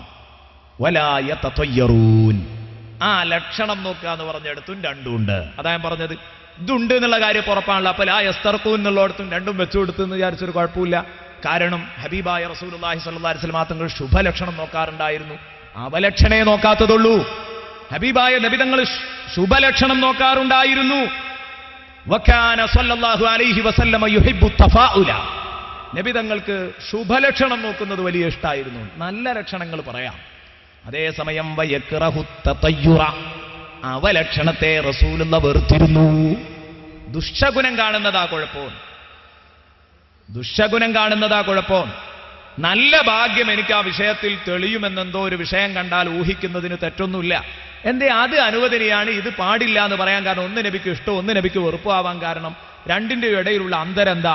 ബഹുമാനപ്പെട്ട ഇസ്മായിലുൽ ഹഖ് റഹ്മത്തുള്ളാഹി അലൈഹി പരിചയപ്പെടുത്തു, വിശദീകരിക്കുന്നു. വൽ ഫർഖു ബൈനഹുമാ, രണ്ടിന്റെയും ഇടയിലുള്ള അന്തരം എന്താണ്? അന്നൽ ഫാല, ശുഭലക്ഷണം, ഇന്നമാ ഹുവ മിൻ ത്വരീഖി ഹുസ്നി ളന്നി ബില്ലാഹ്. അതിങ്ങനെ ഒരു സംഗതി ഉണ്ടായതുകൊണ്ട് ഇത് വെച്ചിട്ട് അള്ളാഹുവിനെ കൊണ്ട് നല്ല ധാരണയിലെത്തി. അല്ല എനിക്ക് എന്തായാലും ചെയ്തു തരാതിരിക്കൂല. അതിന് ഇത് കാണുമ്പോൾ ഒരു പ്രത്യേക സന്തോഷം ഇങ്ങനെ തോന്നുന്നു. എന്തായാലും അള്ളാഹ് ചെയ്തു തരാൻ മതിയാകുമെന്ന് ഈ സംഭവം കൊണ്ട് അനുമാനിക്കുക. അതാണ് അവിടെ നടക്കുന്നത്. നേരെ മറിച്ച് തത്തയ്യൂറാകുമ്പോഴോ വത്തത്തയ്യൂറു ഇന്നമാ ഹുവ മിൻ ത്വരീഖിൽ ഇത്തിക്കാലി അലാ ശൈഇൻ സിവാ, അല്ലാത്ത ഒരു വസ്തുവിൽ ഭരമേൽപ്പിക്കലാണ് അവിടെ നടക്കുന്നത്. അതെന്താ പരിപാടി? ഇവൻ നല്ലേരത്ത് ഇങ്ങോട്ട് ഇറങ്ങാണ്. ഒരു നല്ല ഒരു പരിപാടിയൊക്കെ മനസ്സിലുറപ്പിച്ച് ഒരു പുതിയ പദ്ധതിക്ക് വേണ്ടിയിട്ട് ഇറങ്ങുമ്പോൾ മുന്നിലൂടെ ഒരു ചേരങ്ങനെ വിലമുറിഞ്ഞു പോയി. എന്നാലും അവൻ ആ പരിപാടി നിർത്തിവെക്കുക, അത് പാടില്ല, ഇത് ഇസ്ലാമിന് പരിചയമില്ലാത്ത പരിപാടിയാണ്. മുന്നിലൂടെ കരിമ്പൂച്ച ഓടിയാൽ, പഴയ കാലത്തൊക്കെ ഉപ്പാരൊക്കെ പറഞ്ഞേക്ക, കരിമ്പൂച്ച മുന്നിലൂടെ പോയതിന് കാത്തു നിൽക്കുന്ന പുതിയാപ്പള പോകാത്തതുണ്ട്. പുതിയാപ്പള ഉറപ്പെടുമ്പോൾ കരിമ്പൂച്ച മുന്നിലൂടെ പാഞ്ഞുപോയി. ആ ഓടിയതിന് ഇതെന്തോ ഭയങ്കര മുസീബത്ത് വരാനുണ്ട്, ആ പെണ്ണ് നമ്മളെ കുടുംബം ഒന്നായിട്ട് മുടിക്കുമെന്ന് പറഞ്ഞ് പിന്നെ ആ കല്യാണം ചോറ് വെച്ച് പുതിയാപ്പിളയെ കാത്തിരിക്കാൻ നിക്കാഹിന് ആ സമയത്ത് ആ കല്യാണത്തിൽ നിന്ന് പിന്തിരിഞ്ഞതുണ്ട്. ഇതാണ് തത്തയ്യൂർ റസൂലുള്ളാഹി സ്വല്ലല്ലാഹു അലൈഹി വസല്ലം വിരോധിക്കാനുണ്ടായ കാരണം. വെറുതെ മനുഷ്യന്മാർ അന്ധവിശ്വാസത്തിൽ കുടുങ്ങിപ്പോകുന്ന ഒരു സ്വഭാവമുണ്ട്. ഞങ്ങളുടെ നാട്ടിലൊക്കെ ഉണ്ട്, അക്കരെ നിന്നൊരു പക്ഷി കരഞ്ഞാൽ ഇക്കരെ ഒരു മരണം. പഴയ ഉമ്മമാരൊക്കെ പറയാറുണ്ട്, ദയവ് വിചാരിച്ച് പറയരുത്, അതൊക്കെ ഈമാനിനെ ബാധിക്കുന്ന വിഷയമാണ്. അക്കരെ നിന്നൊരു പക്ഷി കരഞ്ഞാൽ ഇക്കരെ മരണമാണ്, അങ്ങനെ പറയാറുണ്ട്. അപ്പൊ ഇങ്ങനെ കുറ്റിച്ചൂളാൻ എന്നൊക്കെയാണ് അതിൻ്റെ പേര് ഞങ്ങളുടെ നാട്ടിൽ പറയാറുള്ളത്. ഇവിടെ എന്താണെന്നറിയില്ല, കൂമൻ, കുറ്റിച്ചൂളാൻ എന്നൊക്കെ പറയാറുണ്ട്. എന്തായാലും ശരി, ആ പക്ഷി അവിടെ കരഞ്ഞാൽ ഇക്കരെ ഒരു മരണം, ഇത് തീരുമാനിക്കാൻ. ഇതിനാണ് തത്തയ്യൂർ എന്ന് പറയാ. പക്ഷി ലക്ഷണം നോക്കുക അരുത്. അന്നൊക്കെ ഒരു സ്വഭാവമുണ്ടായിരുന്നു, ഒരു പരിപാടിക്ക് തീരുമാനിച്ചാൽ, ഒരു സംരംഭത്തിനുറപ്പിച്ചാൽ ഒരു പക്ഷിയെ പിടിച്ചിട്ട് ആ പക്ഷി അതിനായിട്ട് വളർത്തിയിരുന്നു. ഇവർ അതിനായിട്ട് പക്ഷികളെ വളർത്തിയിരുന്നു ലക്ഷണം നോക്കാനായിട്ട്. ഒരു ഏർപ്പാടിന് ഒരുങ്ങുകയാണെങ്കിൽ ആദ്യം മുറ്റത്തിറങ്ങിയിട്ട് പക്ഷീനെ ഒന്ന് അങ്ങനെ പറപ്പിച്ചു നോക്കും. വലത്തെ ഭാഗത്തേക്കാണെങ്കിൽ ആ പരിപാടി വിജയകരാണെന്നാ, ഇടത്തെ ഭാഗത്തേക്കാണെങ്കിൽ ഭയങ്കര പരാജയമാണെന്നാ. ഇത്തരം വിശ്വാസങ്ങൾ ഉണ്ടാവാൻ പാടില്ല. അന്ധവിശ്വാസങ്ങൾ നമ്മിൽ നിന്ന് പോവണം. മാസം മറിഞ്ഞു കണ്ടാൽ ഇതൊക്കെ ഞാൻ ഉമ്മമാരോട് പറയുമ്പോൾ ഉമ്മമാർക്ക് ഭയങ്കര പ്രതിഷേധമുള്ള കുറേ ഉമ്മമാരുണ്ടാവും. മാസം മറിഞ്ഞു കണ്ടാൽ ഒരു കുഴപ്പമില്ല, ഒന്നും വരാനില്ല എന്ന് പറഞ്ഞാൽ, അത് നിങ്ങൾ കുറച്ചും കൂടി ഒന്ന് അങ്ങേപ്പുറത്തേക്ക് കിതാബ് നോക്കി എന്നൊരു വല്യമ്മനോട് പറഞ്ഞതാ. ചൂടി അങ്ങേപ്പുറത്തേക്ക് നോക്കിയാൽ ഉണ്ടാവുക. കാരണം ഇവർ അത്ര ഇതും കൊണ്ട് വിശ്വസിച്ചിരിക്കുകയാണ്.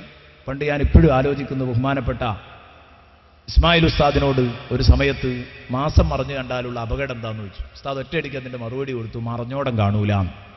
അതാണ് അതിൻ്റെ മറുപടി. മാസം മറഞ്ഞു കണ്ടാൽ എന്താ അതിൻ്റെ പിന്നിൽ വരാനുള്ള മുസീബത്ത്? മറഞ്ഞ സ്ഥലം കാണൂല, വേറെ ഒരു മുസീബത്തും വരാനില്ല. ബിസ്മില്ല എന്ന് പറഞ്ഞിട്ടാണ്ട് ഇറങ്ങനെ. എന്നാൽ പ്രത്യേകിച്ച് വിശിഷ്യ മുഹറം മാസമാണ് മറഞ്ഞു കണ്ടതെങ്കിലോ, എന്നാ പിന്നെ ഉമ്മയും പെങ്ങളും ഒരു മാസത്തിന് ഭക്ഷണം കഴിക്കാത്ത വീടുകളുണ്ട്. ബേജാറായിട്ട് ഇക്കൊല്ലം എന്തൊക്കെയാ മുസീബത്ത് വരാനുള്ളതെന്ന് അറിയൂല. ഇത്തരം അന്ധവിശ്വാസങ്ങൾ നമുക്കുണ്ടാവാൻ പാടില്ല എന്ന് പ്രത്യേകം ഞാൻ ഉണർത്തുന്നു. അതിലേറെ മോശപ്പെട്ട ഒരു സംസ്കാരമുണ്ട്. ഇതൊരു വ്യക്തിത്വത്തെ ചവിട്ടിയരക്കലും കൂടെയാണ്. ഞാൻ പ്രത്യേകം പറയുന്നു, എന്റെ പ്രിയപ്പെട്ട മോമിനീങ്ങളെ, നിങ്ങളുടെ വായിൽ നിന്ന് വന്നു പോകാൻ പാടില്ല രാവിലെ കെണി കണ്ടുണരുക എന്ന ഒരു സംസാരം. ഇത് വളരെ അപകടകരമാണ്. അങ്ങനെ കുറേ ആൾക്കാരുണ്ട്, ആരെങ്കിലും ഒരാളെ കെണി കണ്ടാൽ അത് വലിയ അവലക്ഷണമായി കാണുന്നവരുണ്ട്. എന്നിട്ട് പിന്നെ ഇയാൾ പേടിക്കുക, ഇയാളെ തൊട്ടടുത്ത് തന്നെ അബൂബക്കറാക്കയുള്ളത്. എങ്ങനെയെങ്കിലും കഷ്ടകാലത്തിന് ഈ അബൂബക്കറാക്ക ഒന്നും ചെയ്തിട്ടില്ല, പാവം, നേരം വെളുത്താട് തന്നെ ഇയാളെ മുന്നിക്ക് വന്നു എന്നുള്ളതാ കുഴപ്പം. അപ്പോഴേക്ക് ഇയാൾക്ക് ഇങ്ങനെ വെറുപ്പ് വരികയാണ്. അല്ലെങ്കിൽ തന്നെ ഇപ്പൊ അഹയനെ കണ്ട ആ ദിവസം ഇങ്ങനെ വയന്ന് പോകല, ഒന്നും നേരെയാവൂല പറയാണ്. എന്നിട്ട് ഈ സാധുവിനെ കണ്ട് ഈ മനുഷ്യൻ അന്ന് നടത്തിയ ബിസിനസ് പരാജയപ്പെട്ടു. എന്താ ഇന്നത്തെ അവസ്ഥ? ഇന്ന് നിങ്ങളുടെ ഏർപ്പാട് എങ്ങനെ ഉണ്ട്? ആകെ പരാജയം. എന്താ? ഇന്ന് ആ മറ്റേ ചങ്ങായിനെയാണ് നേരം വെളുത്തപ്പോൾ തന്നെ വലത്തിയത് ഇങ്ങനെ പറയും. എന്നാ കേട്ടോ, ജീവിതത്തിൽ പറഞ്ഞു പോകരുത്.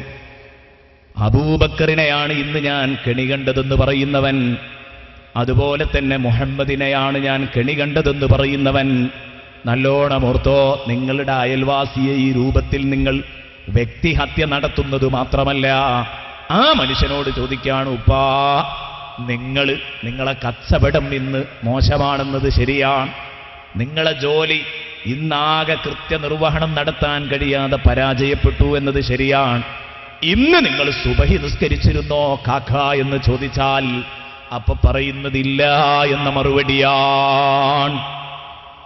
കെണി കണ്ടതൊക്കെ അവിടെ നിൽക്കട്ടെ, നഹ്സും കെണിയൊക്കെ അവിടെ നിൽക്കട്ടെ, നമ്മളൊരു കാര്യം ചോദിക്കട്ടെ, നിങ്ങൾ ഇന്ന് സുബഹി കരിച്ചിരുന്നോ?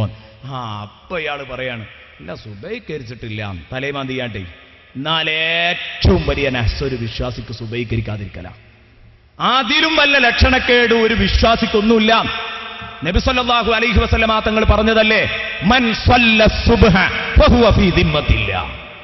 ആരാണോ സുബഹി നിസ്കരിക്കുന്നത് അവൻ അള്ളാഹുവിന്റെ ഉത്തരവാദിത്തത്തിലാണ്. ഓന്റെ കച്ചവടം, ഓന്റെ ജോലി, ഓന്റെ ഏർപ്പാടും ഒക്കെ അള്ളാഹ് ഏറ്റെടുത്തു എന്നാണ് ആ പറഞ്ഞതിന്റെ അർത്ഥം. അപ്പൊ സുബഹി നിസ്കരിക്കാഞ്ഞാൽ ഒരു മറുധ്വനിയുണ്ട് അതിന്. സുബഹി നിസ്കരിക്കാഞ്ഞാൽ എനിക്ക് അവന്റെ കാര്യം നോക്കാൻ പറ്റൂല, വേറെ റബ്ബിനെ കിട്ടുമോ നോക്കിക്കോട്ടെ, എനിക്ക് ഒഴിവില്ല. എന്നിട്ട് സുബഹി നിസ്കരിക്കാതെ നടന്നിട്ട് എന്തിനാ പാവ അബൂബക്കർ കാക്കാനെ തിന്നിന്? അയാൾ നേരം വെളുത്തപ്പോൾ മുന്നിൽ പെട്ടു എന്നതിന് അദ്ദേഹത്തെ പറയേണ്ട ആവശ്യമുണ്ടോ? അപ്പൊ അതുകൊണ്ട് ഞാൻ പറയാണ്, ഇത്തരം അന്ധവിശ്വാസങ്ങളിൽ നിന്ന് മാറി നിൽക്കണം. എന്നാൽ ശുഭലക്ഷണം നോക്കിക്കൂടെ? ഹബീബായ റസൂലുള്ളാഹി നോക്കിയിരുന്നു എന്ന് ഞാൻ പറഞ്ഞു. ആ നോക്കിയിരുന്നു എന്നതിന് എന്റെ പ്രിയപ്പെട്ട കൂട്ടുകാർക്ക് ഞാനൊരു ചെറിയ ഉദാഹരണം പറയാം. ഹബീബായ റസൂലുള്ളാഹി സ്വല്ലല്ലാഹു അലൈഹി വസല്ലമ തങ്ങൾ മദീനയിലേക്ക് ഹിജ്റ പോകുന്ന സമയത്ത് ബഹുമാനപ്പെട്ട സിദ്ദീഖുൽ അക്ബർ റളിയല്ലാഹു അൻഹു കൂടെയുണ്ട്. ഹബീബായ റസൂലുള്ളാഹി സ്വല്ലല്ലാഹു അലൈഹി വസല്ലമ തങ്ങൾക്ക് ക്ഷീണം വരുന്ന സമയത്ത് വാഹനം തയ്യാറാക്കിയ സ്ഥലത്തേക്ക് എത്തുന്നതിന്റെ മുമ്പ് ബഹുമാനപ്പെട്ട സിദ്ദീഖുൽ അക്ബറാണ് മുത്തുനബിയുടെ കാല് പൊട്ടി രക്തം വരുമ്പോ മുത്തുനബിയെ കഴുത്തിരുട്ട് തോളിലിട്ട് യാത്ര നടക്കുന്നത്. അതാ ആ രാത്രിയിൽ ബഹുമാനപ്പെട്ട റസൂലുള്ളാഹിനെ തോളിലേറ്റിയിട്ട് ഇങ്ങനെ നടക്കുകയാണ്. എന്റെ പ്രിയപ്പെട്ട ചെറുപ്പക്കാരെ, ബഹുമാനപ്പെട്ട സിദ്ദീഖിനോടൊരു മഹബത്തുണ്ടായിക്കോട്ടെ. ബഹുമാനപ്പെട്ട റസൂലുള്ളാഹിയിലേക്ക് നമ്മുടെ മനസ്സെടുക്കട്ടെ. സിദ്ദീഖ് വലിച്ചു തോളിലിട്ട് നടക്കുന്നതാരെയാണ്? 2 വയസ്സ് പ്രായമുള്ള കുഞ്ഞൻ. നിങ്ങൾ ആ കുഞ്ഞിനെ എടുത്തു എന്ന് വെക്കുക. കുറച്ച് കഴിയുമ്പോഴേക്ക് നമ്മൾ ക്ഷീണിക്കുമ്പോ തൊട്ടടുത്ത പെട്ടിക്കട കാണുമ്പോൾ നമ്മൾ ഒരു മിഠായി വാങ്ങിത്തര മോൻ നടക്കുമോ എന്ന് ചോദിച്ച് പതുക്കെ അവനെ ശരീരത്തിൽ നിന്ന് ഇറക്കി വെക്കാനുള്ള കുറുക്കുവിദ്യകൾ നമ്മൾ ആലോചിക്കുമെങ്കിൽ നല്ലോണം ആലോചിച്ചോ. ബഹുമാനപ്പെട്ട സിദ്ദീഖുൽ അക്ബർ എടുത്തു തോളിലിട്ടത് 2 വയസ്സുള്ള കുട്ടിയെയല്ല, 3 വയസ്സുള്ള കുട്ടിയെയല്ല, 4 വയസ്സുള്ള കുട്ടിയെയല്ല. ഹബീബായ റസൂലുള്ളാഹി തങ്ങൾക്കന്ന് വയസ്സ് 53 മുഹമ്മദുർ റസൂലുള്ളാഹി. 53 തികഞ്ഞു നിൽക്കുന്ന നബിയേക്കാൾ 2 ചില്ലറ വയസ്സ് താഴെയുള്ള സിദ്ദീഖുൽ അക്ബർ, തന്നെക്കാൾ 2 ചില്ലാനും വയസ്സ് കൂടുതലുള്ള റസൂലുള്ളാഹിനെ തോളിലിട്ടിട്ട് ഇങ്ങനെ നടക്കുന്ന രംഗം. അതാ ബഹുമാനപ്പെട്ട സിദ്ദീഖുൽ അക്ബർ റളിയല്ലാഹു അൻഹു ആ ഒരൊറ്റ ദിവസം സിദ്ദീഖ് നേടിയെടുത്ത പ്രതിഫലം എനിക്ക് തന്നാൽ പാവപ്പെട്ട ഉമറിന്റെ മുഴുവൻ ജീവിതം ഞാൻ സിദ്ദീഖിന് കൊടുക്കാൻ തയ്യാറാണെന്ന് ഉമർ റളിയല്ലാഹു അൻഹു പ്രഖ്യാപിക്കുന്നുണ്ട്. അങ്ങനെ യാത്ര പോകുന്ന സമയത്താണ് ബഹുമാനപ്പെട്ട റസൂലുള്ളാഹി തങ്ങള് വഴിയിൽ വെച്ചിട്ട് മുശ്രിക്കുകൾ റസൂലുള്ളാഹിനെ വെട്ടിക്കൊല്ലാനുള്ള തീരുമാനത്തിൽ വീട് വളഞ്ഞതാണല്ലോ. അവിടെ നിന്നാണല്ലോ ഇറങ്ങിപ്പോന്നത്. അവർ പിന്നാലെ വരുമോ എന്ന ഭീതിയുണ്ട്. ആ ഒരു ഭയത്തിലാണല്ലോ നടന്നു നീങ്ങുന്നത് സിദ്ദീഖുൽ അക്ബർ. അപ്പോഴാണ് നബി മദീന വഴിയിൽ ഒരു ചെറുപ്പക്കാരനെ കാണുന്നത്. ലഖിയ ബുറൈദത്ത് ഇബ്നു അസ്ലം. ബുറൈദത്ത് ഇബ്നു അസ്ലമിനെ കാണുമ്പോ മുത്തുനബി ചോദിക്കുകയാണ്, മൻ അൻത യാ ഫതാ, മോനെ നീയാരാണ്, മോന്റെ പേരെന്താ? ഖാല ബുറൈദ. അദ്ദേഹം പറഞ്ഞു നബിയാണെന്നറിയില്ല. അദ്ദേഹം പറഞ്ഞു ബുറൈദ, എന്റെ പേര് ബുറൈദയാണ്. ഫൽതഫത സല്ലല്ലാഹു അലൈഹി വസല്ലം ഇലാ അബീ ബക്കറിൻ സിദ്ദീഖ് റളിയല്ലാഹു അൻഹു. ബഹുമാനപ്പെട്ട സിദ്ദീഖുൽ അക്ബർ റളിയല്ലാഹു അൻഹുവിന്റെ ഭാഗത്തേക്ക് റസൂലുള്ള തിരിഞ്ഞു നിന്നിട്ട് സിദ്ദീഖിനോട് പറയാൻ, കേട്ടില്ലേ സിദ്ദീഖേ, ഇതൊരു നല്ല ലക്ഷണമാണ്. ഇവന്റെ പേര് ബുറൈദയാണ്. ബുറൈദ എന്ന് പറഞ്ഞാൽ അതിന്റെ അർത്ഥം കൊച്ചു തണുപ്പ് എന്നാണ്. കൊച്ചു തണുപ്പ് എന്നാണ് അതിന്റെ അർത്ഥമെങ്കിൽ പേടിക്കേണ്ട സിദ്ദീഖേ, ഇതൊരു നല്ല ലക്ഷണമാണ്. ഇതൊരു നല്ല ലക്ഷണമാണ്. ഖദ് ബറുദ അംറുനാ, ഖദ് ബറുദ അംറുനാ വസലുഹ്. നമ്മുടെ കാര്യങ്ങളെല്ലാം എളുപ്പമായി തണുത്തുപോയി. ഇനി ചൂട് വേണ്ട, വിഭ്രാന്തി വേണ്ട, പ്രയാസം വേണ്ട. ഇനി നമ്മളെ ആർക്കും പിടികൂടാൻ കഴിയില്ല സിദ്ദീഖേ. നമ്മൾ അല്ലാഹുവിന്റെ സംരക്ഷണത്തിലാണ്. നമുക്ക് തണുപ്പേകുകയാണ് ഈ ചെറുപ്പക്കാരന്റെ നാമം. അല്ലാഹുവിന്റെ ഹബീബ് ഇവിടെ ലക്ഷണം കാണുകയാണ്. ഇവന്റെ പേര് ബുറൈദയാണെങ്കിൽ നമുക്ക് ബർദ് വരും, തണുപ്പ് വരുമെന്ന് അല്ലാഹുവിന്റെ റസൂല് നല്ല ലക്ഷണം കണ്ടു. അങ്ങനെ അവലക്ഷണമല്ല, ശുഭലക്ഷണം നോക്കാമെന്ന് റസൂലുള്ളാഹി പഠിപ്പിക്കുന്നു. ഉടനെ തന്നെ നബി ചോദിക്കുന്നു, മോനെ ബുറൈദ, നിന്റെ പേര് ബുറൈദയാണ്, എന്നാൽ ഇബ്നു മൻ അൻത യാ ബുറൈദ, മോനെ നിന്റെ വാപ്പാന്റെ പേരെന്താ? ഇബ്നു മൻ അൻത യാ ബുറൈദ. ബുറൈദ, നീ ആരുടെ മോനാ? പറയോ വാപ്പാന്റെ പേരെന്ന് പറഞ്ഞാൽ? ഖാല, ബുറൈദ പറഞ്ഞു, ഇബ്നു അസ്ലം. ഇബ്നു അസ്ലം, ബുറൈദത്തു ഇബ്നു അസ്ലമാണ്. വാപ്പാന്റെ പേര് അസ്ലമാണ്. ഹബീബ് ഉടനെ തന്നെ തിരിഞ്ഞു, മകന്റെ പേര് ബുറൈദയാണ്, നമ്മൾക്ക് നല്ല തണുപ്പാണ്. വാപ്പയുടെ പേര് അസ്ലമാണ്. അതുകൊണ്ട് അബൂബക്കർ സിദ്ദീഖിനോട് പറയുന്നു, സലിംനാ മിൻ ഖൈദിഹിം യാ സിദ്ദീഖ്, സലിംനാ മിൻ ഖൈദിഹിം യാ സിദ്ദീഖ്. സിദ്ദീഖേ, അവരുടെ കുതന്ത്രങ്ങളിൽ നിന്നൊക്കെ നമ്മൾ രക്ഷപ്പെട്ടു. അസ്ലം, രക്ഷപ്പെട്ടവൻ എന്നാണ് അതിൻ്റെ അർത്ഥം. മകന്റെയും വാപ്പയുടെയും പേരിൽ നല്ല ലക്ഷണം കാണാം. അപ്പൊ അത്തരം നല്ല ലക്ഷണങ്ങൾ കാണാം. അതിനുദാഹരണമാണ് ഏത്? നേരം വെളുക്കുമ്പോൾ തന്നെ ഒരു നല്ല തഖ്വയുള്ള ഒരു ആലിമിന്റെ മുഖത്തേക്കാ നോക്കാൻ കഴിയും. അതിൽ നല്ല ലക്ഷണം കാണാം. ഇന്ന് എന്തായാലും എൻ്റെ ദിവസവും എനിക്ക് ഫലവത്താവും എന്ന് വിശ്വസിക്കാം. നല്ല കാര്യങ്ങളിൽ നമുക്ക് ലക്ഷണം കാണുന്നതിന് കുഴപ്പമില്ല, ശുഭലക്ഷണം. അതേസമയം അവലക്ഷണം എന്ന ഒരു പരിപാടി അതൊരിക്കലും നമ്മൾ നോക്കിക്കൂടാ, അതിന് പ്രേരിപ്പിക്കാനും പാടില്ല. അത്തരം അന്ധവിശ്വാസങ്ങളുണ്ടെങ്കിൽ എൻ്റെ പ്രിയപ്പെട്ട കൂട്ടുകാർ അത് ഖൽബിൽ നിന്ന് പറിച്ചു നടണം. റസൂലുള്ളാഹി പറഞ്ഞു, ആരുടെ മനസ്സിലേക്കും കയറി വരും, ആരുടെ മനസ്സിലേക്കും അത്തരം കാര്യങ്ങൾ കയറി വരും. ലൈസ അബ്ദുൻ ഇല്ലാ സയദ്ഖുലു ഫീ ഖൽബിഹി തീറ. ഹൃദയത്തിലേക്ക് അവലക്ഷണം നോക്കുക എന്ന സ്വഭാവം കയറി വരാത്ത ഒരടിമയുമില്ല. അങ്ങനെ വരുന്ന പക്ഷം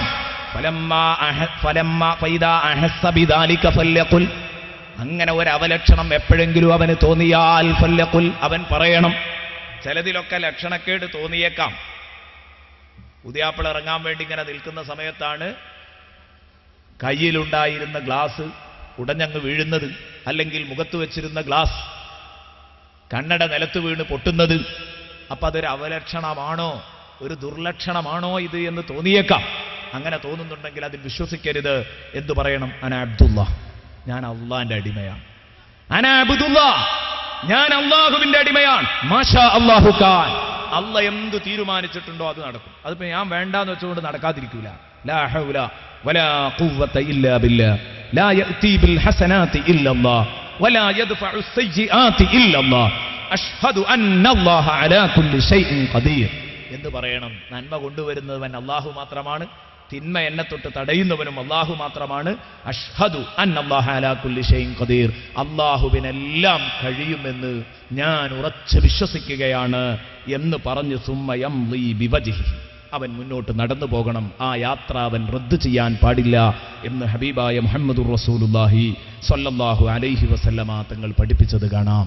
അപ്പൊ കൂട്ടത്തിൽ അത് പറഞ്ഞു എന്ന് മാത്രം, കൂട്ടത്തിൽ അതും കൂടെ നമ്മൾ പറഞ്ഞു എന്ന് മാത്രം. ഇന്നാ തുതയ്യർനാബിക്കും എന്ന് പറഞ്ഞപ്പോ സമൂഹത്തിൽ നിലനിൽക്കുന്ന വലിയ ഒരു ദുരാചാരമായതുകൊണ്ട് അതേക്കുറിച്ച് പറയാതിരിക്കാൻ വയ്യ, അതുകൊണ്ട് പറഞ്ഞതാണ്. ഞാൻ പറഞ്ഞു വന്നത്, ഇത്രയും പറഞ്ഞപ്പോഴേക്ക് പ്രവാചകന്മാര് ഈ പ്രതികരണം പറഞ്ഞപ്പോഴേക്ക് അതാ ഹബീബുൻ നജ്ജാറിന് മനസ്സിലായി, എന്റെ നാട്ടുകാർ ഇവരെ വെറുതെ വിടില്ല. അപ്പോഴാണ് വജാഅ മിൻ അഖ്സൽ മദീന, പട്ടണത്തിന്റെ അങ്ങേ അറ്റത്തു നിന്ന് വന്നു. റജുലുൻ യസ്ആ, ഓടിക്കതച്ചൊരാൺകുട്ടിയതാ വരുന്നു. അയാൾ ആൺകുട്ടിയാണ്, സംശയമില്ല. ആണത്വമുണ്ട് അദ്ദേഹത്തിന്, നെഞ്ചുറപ്പുണ്ട് അദ്ദേഹത്തിന്. കടന്നു വന്നിട്ട് അദ്ദേഹം പറയുകയാണ്, ഖാല യാ ഖൗമി, എന്നെ തെറ്റുധരിക്കണ്ട, കണ്ടോ നിങ്ങൾ, യാ ഖൗമി, എന്റെ നാട്ടുകാരെ. ഉപദേശത്തിന്റെ ശൈലി അതാ, ഉപദേശത്തിന്റെ ശൈലി അതാണ്. ഉപദേശിക്കും എന്ത് ചെയ്യണം? സദസ്യരെ എടുക്കുന്ന രൂപത്തിലാണ് അഭിസംബോധനകൾ നടത്തേണ്ടത്. യാ ഖൗമി, എന്റെ കൂട്ടുകാരെ, എന്റെ നാട്ടുകാരെ, പ്രിയപ്പെട്ടവരെ, സുഹൃത്തുക്കളെ എന്ന് വിളിക്കുന്നതിന് പകരോ ചിലപ്പോഴൊക്കെ നമ്മൾ കാണാം ചില പ്രഭാഷണ വേദികളിൽ, ഓ പൊട്ടന്മാരെ, എന്താ മനസ്സിലാകാത്ത പൊട്ടന്മാരെ എന്നൊക്കെ ഇങ്ങനെ ചോദിക്കുന്ന പ്രയോഗങ്ങൾ കാണാം. അതല്ല ഒരു പ്രഭാഷകന്റെ രീതി, അതല്ല. എന്തു ചെയ്യണം? യാ ഖൗമി ഇത്തബിഉൽ മുർസലീൻ, ഓ എന്റെ നാട്ടുകാരെ, ഇത്തബിഉൽ മുർസലീൻ. തെറ്റുധരിക്കണ്ട, സ്നേഹപൂർവമാണ്, ദുരുദ്ദേശമില്ല, കളങ്കരഹിതമാണ് എന്റെ ഉദ്ദേശശുദ്ധി. എന്റെ നാട്ടുകാരെന്ന നിലക്കാ ഞാൻ പറയുന്നത്. ഇത്തബിഉൽ മുർസലീൻ, ഈ കടന്നുവന്ന 3 പ്രവാചകന്മാരെയും നിങ്ങൾ പിന്തുടരണം. ഇത്തബിഉൽ മുർസലീൻ, ഇത്തബിഉ മല്ലാ യസ്അലുക്കും അജ്റാ. ഇത്തബിഉ, നിങ്ങൾ പിന്തുടരണം, മല്ലാ യസ്അലുക്കും അജ്റാ. ഇവർ പ്രവാചകന്മാരാണെന്നതിന് ഏറ്റവും ഒരു വലിയ തെളിവ്, ഇവരാരും നിങ്ങളോടൊരാളോടും 5 കാശും പ്രതിഫലം ചോദിച്ചിട്ടില്ലല്ലോ.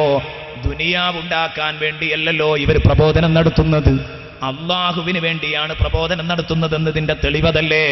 പ്രവാചക ദൗത്യമുള്ളത് കൊണ്ടാണ് ഇത് നിർവഹിക്കുന്നത് എന്ന് അതിൽ നിന്ന് മനസ്സിലാക്കിക്കൂടെ?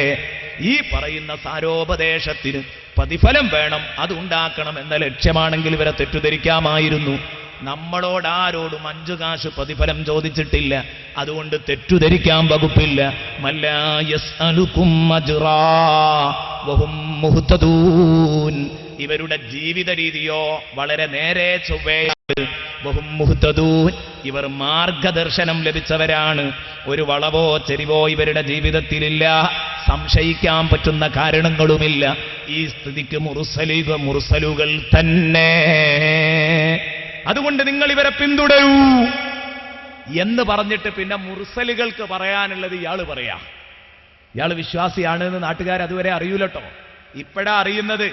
ഇത് വന്ന് പറഞ്ഞപ്പോ ഇവരെ അത്ഭുതപൂർവ്വം എന്താ ഹബീബ് ഇതിൽ ഇടപെടുന്നത്, എന്തിനാ ഹബീബ് നമ്മുടെ നാട്ടുകാരൻ എന്തിനാ ഇതിൽ ഇടപെടുന്നത് എന്നാ അപ്പോഴാ അയാൾ ചോദിക്കുന്നത്.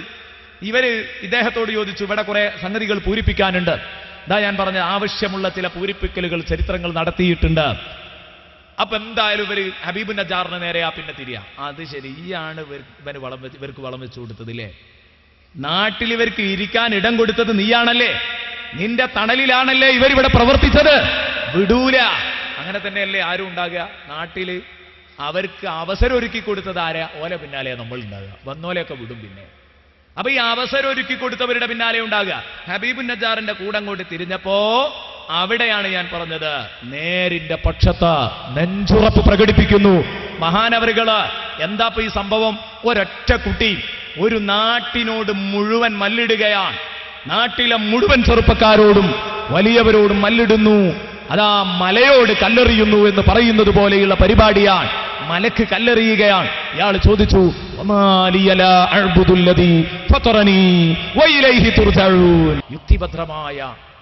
യുക്തിഭദ്രമായ പ്രബോധന രീതിയാണ് പാലിച്ചിരിക്കുന്നത് ഇവിടെ. എനിക്കെങ്ങനെയാ, ഞാൻ എങ്ങനെയാ ആരാധിക്കാതിരിക്കാം? ഒമാലിയ, എനിക്കെന്താ ലാ അഅ്ബുദു, ഞാൻ ആരാധിക്കാതിരിക്കാൻ? എനിക്കെങ്ങനെ ആരാധിക്കാതിരിക്കാൻ പറ്റുമോ? ആർക്ക്? ഫത്വറനീ അല്ലദീ ഫത്വറനീ, എന്നെ സൃഷ്ടിച്ചു സംവിധാനിച്ച റബ്ബിനെ ഞാൻ എങ്ങനെ ആരാധിക്കാതിരിക്കും?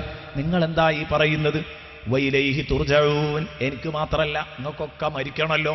മരിച്ചാൽ നിങ്ങളെ മുഴുവനും മടക്കി കൊണ്ടുപോകുന്നത് ആ റബ്ബിലേക്കാണ്. വഇലൈഹി തുർജഊൻ, നിങ്ങൾക്കൊക്കെ മടങ്ങിച്ചെല്ലാനുള്ള എന്നെ സൃഷ്ടിച്ച റബ്ബ് എന്ന് പറഞ്ഞാൽ നിങ്ങളെ സൃഷ്ടിച്ച റബ്ബ് എന്ന് പറയാൻ മാത്രം ഇവരായിട്ടില്ല. അപ്പൊ മഹാനവറുകൾ ആദ്യം പറഞ്ഞു, എന്നെ സൃഷ്ടിച്ച റബ്ബ് അവന് ഞാൻ ആരാധിക്കാതിരിക്കുക എങ്ങനെയാ? എന്നാ നിങ്ങളും അങ്ങോട്ട് തന്നെ പോകാനുള്ളത്, നിങ്ങളും അവനെ ആരാധിക്കണം. നിങ്ങളെ സൃഷ്ടിച്ചത് അവനാണ്, നിങ്ങൾക്കും എന്റെ ഈ ബോധം ഉണ്ടാവണം. പക്ഷേ അതില്ലെങ്കിലും ഉള്ള എന്നെ നിങ്ങൾ എന്തിനു ചോദ്യം ചെയ്യണം? നിങ്ങളെന്താ പറയുന്നത്?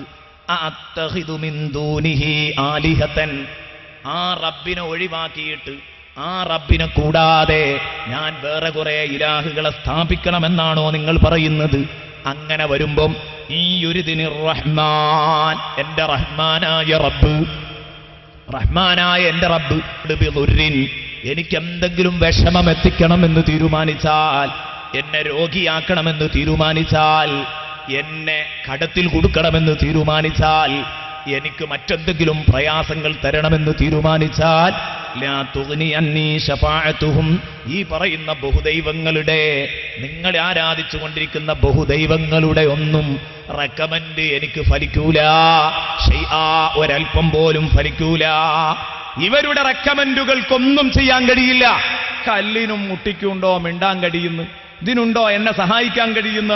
വലാ യുൻഖിദൂൻ, അല്ല എന്നെ അകപ്പെടുത്തിയ ദുർറിൽ നിന്ന്, പ്രയാസത്തിൽ നിന്ന് എന്നെ രക്ഷിക്കാനും ഇവർക്ക് കഴിയില്ല. എന്നിട്ട് ഇവരെ വിളിച്ചു പ്രാർത്ഥിക്കണമെന്നാണോ നിങ്ങൾ പറയുന്നത്? ഇവരെ ഞാൻ ആരാധിക്കണമെന്നാണോ നിങ്ങൾ പറയുന്നത്? എന്നെ കിട്ടില്ല, ഞാൻ ഏകനായ റബ്ബിന് മാത്രമേ ആരാധിക്കൂ. നിങ്ങൾ ഈ പറഞ്ഞ ഈ വിഡ്ഢിത്തം ചെയ്യാൻ എന്നെ കിട്ടുകയില്ല. യുക്തിഭദ്രമായ തൗഹീദ് കൈയൊഴിച്ച് ഈ അങ്ങേയറ്റത്തെ വിഡ്ഢിത്തം നെഞ്ചിലേറ്റുന്ന സ്വഭാവം അതെന്നെ കൊണ്ട് കഴിയില്ല. യുക്തിഭദ്രമായ തൗഹീദ് കൈയൊഴിച്ച് പൂർണ്ണമായും വിഡ്ഢിത്തം മാത്രമായ ഈ ബഹുദൈവാരാധന, ആ ബഹുദൈവാരാധന ഞാൻ നെഞ്ചിലേറ്റിയാൽ ഇന്നീ ഇദൽ ലഫീ ളലാലിൻ മുബീൻ, ആ സമയത്ത് ഞാൻ തീർത്തും പിഴച്ചു പോയിരിക്കുന്നു യാതൊരു സംശയവുമില്ല. ഏറ്റവും ചുരുങ്ങിയത് അറ്റ്ലീസ്റ്റ് ഞാൻ പറയുന്നതൊന്ന് കേട്ടൂടെ നിങ്ങൾക്ക്? വിവരങ്ങൾ വിട്ടാള. നാട്ടുകാരൻ എന്ന നിലക്ക് ഞാൻ പറയുന്ന വോയിസ്, എന്റെ ശബ്ദം, അതിനൊരു പരിഗണന നൽകൂ. ഫസ്മഊനി, എന്റെ ശബ്ദം ഒന്ന് പരിഗണിക്കണം, എന്നെ കേൾക്കണം. ഞാൻ നിങ്ങളെ നാട്ടുകാരനല്ലേ? നാട്ടുകാരൻ എന്ന നിലക്ക് ഞാൻ പറയുന്നതെങ്കിലും നിങ്ങൾ കേൾക്കണം എന്ന് പറഞ്ഞപ്പോഴേക്ക് അവിടെ നടന്നത് വല്ലാത്ത ഒരു രംഗമാണ്. അത് ഖുർആൻ പറഞ്ഞിട്ടില്ല. കാരണം ഹബീബുൻ നജാറിനെ വധിച്ച രൂപം പറയാൻ കഴിയുന്നതിലപ്പുറമാണ്. ഹബീബുൻ നജാറിനെ എങ്ങനെ വധിച്ചു എന്ന് പറഞ്ഞില്ല. ഇവരെന്തു ചെയ്തു? ബഹുമാനപ്പെട്ട ഇബ്നു അബ്ബാസ് റളിയല്ലാഹു അൻഹുമ പറയുന്നത് കാണാം. ഹബീബുൻ നജാർ റളിയല്ലാഹു അൻഹുവിന്റെ മേൽ അവരെല്ലാവരും ചാടി വീണു. ഫലമ്മാ ഖാല ദാലിക ഇന്നി ആമന്തു ബിറബ്ബിക്കും ഫസ്മഊൻ എന്ന് പറഞ്ഞപ്പോഴേക്ക് ബഹുമാനപ്പെട്ട ഹബീബുൻ നജാറിന്റെ മേൽ വസബൂ അലൈഹി വസ്ബത റജുലിൻ വാഹിദ്, ഒറ്റ മനുഷ്യൻ വീഴും പോലെ എല്ലാവരും ഒരുമിച്ചങ്ങ് വീണു. ഫഖതലൂഹു, എന്നിട്ട് ബഹുമാനപ്പെട്ടവരെ കൊന്നു. വലം യകുല്ലഹു അഹദു യംനഉ അൻ, അദ്ദേഹത്തിന് പ്രതിരോധം സൃഷ്ടിക്കുന്ന ഒരൊറ്റ ആളും ആ കൂട്ടത്തിലുണ്ടായിരുന്നില്ല. ആൾക്കൂട്ടത്തിൽ ബഹുമാനപ്പെട്ട ഹബീബുൻ നജാർ തനിച്ചാണുള്ളത്. അതാ ബഹുമാനപ്പെട്ട ഇബ്നു മസ്ഊദ് റളിയല്ലാഹു അൻഹു, അബ്ദുല്ലാഹി ഇബ്നു മസ്ഊദ് റളിയല്ലാഹു അൻഹു പറയാണ്, ആ കൊന്ന രൂപം ഇബ്നു അബ്ബാസ് കൊന്നു എന്നേ പറഞ്ഞിട്ടുള്ളൂ, എല്ലാവരും കൂടി കൊന്നു. കൊന്ന രൂപം എങ്ങനെയാന്ന് പറഞ്ഞിട്ടില്ല. എന്നാ കേട്ടോ കൊന്ന രൂപം. അബ്ദുല്ലാഹി ഇബ്നു മസ്ഊദ് പറയുന്നു, ഇന്നഹും വതിഊഹു ബി അർജുലിഹിം ഹത്താ ഖറജ ഖുസ്ബുഹു മിൻ ദുബുരിഹി. ചവിട്ടിയട് കൊന്നു. ചവിട്ടിക്കൊല്ലലും ഉരുട്ടിക്കൊല്ലലും ഒക്കെ ഇപ്പം നമുക്ക് സാധാരണയാണല്ലോ. നമ്മൾ സാധാരണ ഇങ്ങനെ കേട്ടുകൊണ്ടിരിക്കുകയാണ്, വായിച്ചുകൊണ്ടിരിക്കുകയാണ്, വിവാദങ്ങളാണ്. ചവിട്ടിക്കൊന്നോ ചവിട്ടിക്കൊന്നില്ലേ, അതൊക്കെ വിവാദങ്ങളാണ് പത്രങ്ങളിലെ. ഏതായാലും പണ്ട് കാലത്തേ ഉണ്ട് ഈ ചവിട്ടിക്കൊല്ലലും ഉരുട്ടിക്കൊല്ലലും ഒക്കെ സാധാരണ നടക്കുന്നതാണ്. അപ്പൊ ഏതാവട്ടെ, ഞാൻ പറഞ്ഞു വന്നത്, ചവിട്ടി അങ്ങോട്ട് കൊന്നു. എല്ലാവരും കൂടെ ഒരുമിച്ച് അങ്ങോട്ട് ചവിട്ടിയപ്പോ ഹത്താ ഖറജ ഖുസ്ബുഹു മിൻ ദുബരിഹി, അദ്ദേഹത്തിന്റെ കുടൽമാല പിന്ദ്വാരത്തിലൂടെ പുറത്തേക്ക് ഇങ്ങ് ചാടി. സാധാരണ അങ്ങനെ പറയാറുണ്ട് അല്ലേ, ദേഷ്യമൊക്കെ പിടിക്കുമ്പോൾ ഒരു ചവിട്ടട് തന്ന കുടലാണ് പുറത്തേക്ക് ആടും സാധാരണ പറയല്ലേ. അതാണ് ശരിക്കും കാണിക്കാണ്. ചവിട്ടിയിട്ട് കുടലും കൊണ്ട് പുറത്ത് ചാടിക്കാണ്. ഇതാണ് ഹബീബുൻ നജാറിനെ കൊന്ന രൂപം അബ്ദുല്ലാഹി ഇബ്നു മസ്ഊദ് റളിയല്ലാഹു അൻഹു രേഖപ്പെടുത്തുന്നത് കാണാം. സുബ്ഹാനല്ലാഹ്. ഈ ഹബീബുൻ നജാർ റളിയല്ലാഹു അൻഹു വലിയ ഒരു ഷഹീദാണ്, യാതൊരു സംശയവുമില്ല. ബഹുമാനപ്പെട്ട ഹബീബ് ഇബ്നു സൈദ് റളിയല്ലാഹു അൻഹു, ഹബീബ് ഇബ്നു സൈദ് റളിയല്ലാഹു അൻഹുവിനോട് യമാമയിൽ വെച്ച് മുസൈലിമത്തുൽ കദാബ് ഒരു ചോദ്യം ചോദിച്ചിട്ടുണ്ട്. ഹബീബ് ഇബ്നു സൈദ് റളിയല്ലാഹു അൻഹു ഒരു സഹാബിയാണ്, റസൂലുള്ളാഹി തങ്ങളുടെ ഉമ്മത്തിയാണ്. അപ്പോ യമാമയിൽ വെച്ചിട്ട് മുസൈലിമത്തുൽ കദാബ് ഒരു ചോദ്യം ചോദിച്ചു. കള്ളപ്രവാചകനായ മുസൈലിമത്തുൽ കദാബ് അവിടെ വെച്ചിട്ടൊരു ചോദ്യം ചോദിച്ചു. അതശ്ഹദു അന്ന മുഹമ്മദൻ റസൂലുള്ളാഹ്, അള്ളാന്റെ റസൂലാണ് മുഹമ്മദ് നബി എന്ന് നീ വിശ്വസിക്കുന്നുണ്ടോ? മുസൈലിമ പറഞ്ഞിരുന്ന ആ ഭാഗത്ത് മുഹമ്മദ് ആണെങ്കിൽ ഇഭാഗം ഞാൻ നോക്കിക്കോളാന്നാ പറഞ്ഞത്. അപ്പോ ഇത് മുഹമ്മദ് അള്ളാഹുവിന്റെ റസൂലാണെന്ന് വിശ്വസിക്കുന്നുണ്ടോ? ഖാലനാൻ. ബഹുമാനപ്പെട്ട ഹബീബ് ഇബ്നു സൈദ് റളിയല്ലാഹു അൻഹു പറഞ്ഞു, അതും ഒരു ഹബീബാ. ഹബീബ് റളിയല്ലാഹു അൻഹു പറഞ്ഞു, നഅം അതെ. ഫഖാല, ഉടനെ തന്നെ ചോദിച്ചു, അതശ്ഹദു അന്നീ റസൂലുള്ളാഹ്, ഞാൻ അള്ളാഹുവിന്റെ റസൂലാണെന്ന് വിശ്വസിക്കുന്നുണ്ടോ? മുഹമ്മദ് അള്ളാഹുവിന്റെ റസൂലാണെന്ന് വിശ്വസിക്കുന്നതിന് കുഴപ്പമില്ല, ആ ഭാഗത്തേക്ക് അവൻ തന്നെയാ. പക്ഷെ ഇവിടെ ഞാനാണ്, അത് ഈ വിശ്വസിക്കുന്നുണ്ടോ എന്ന് ചോദിച്ചു. ഖാല.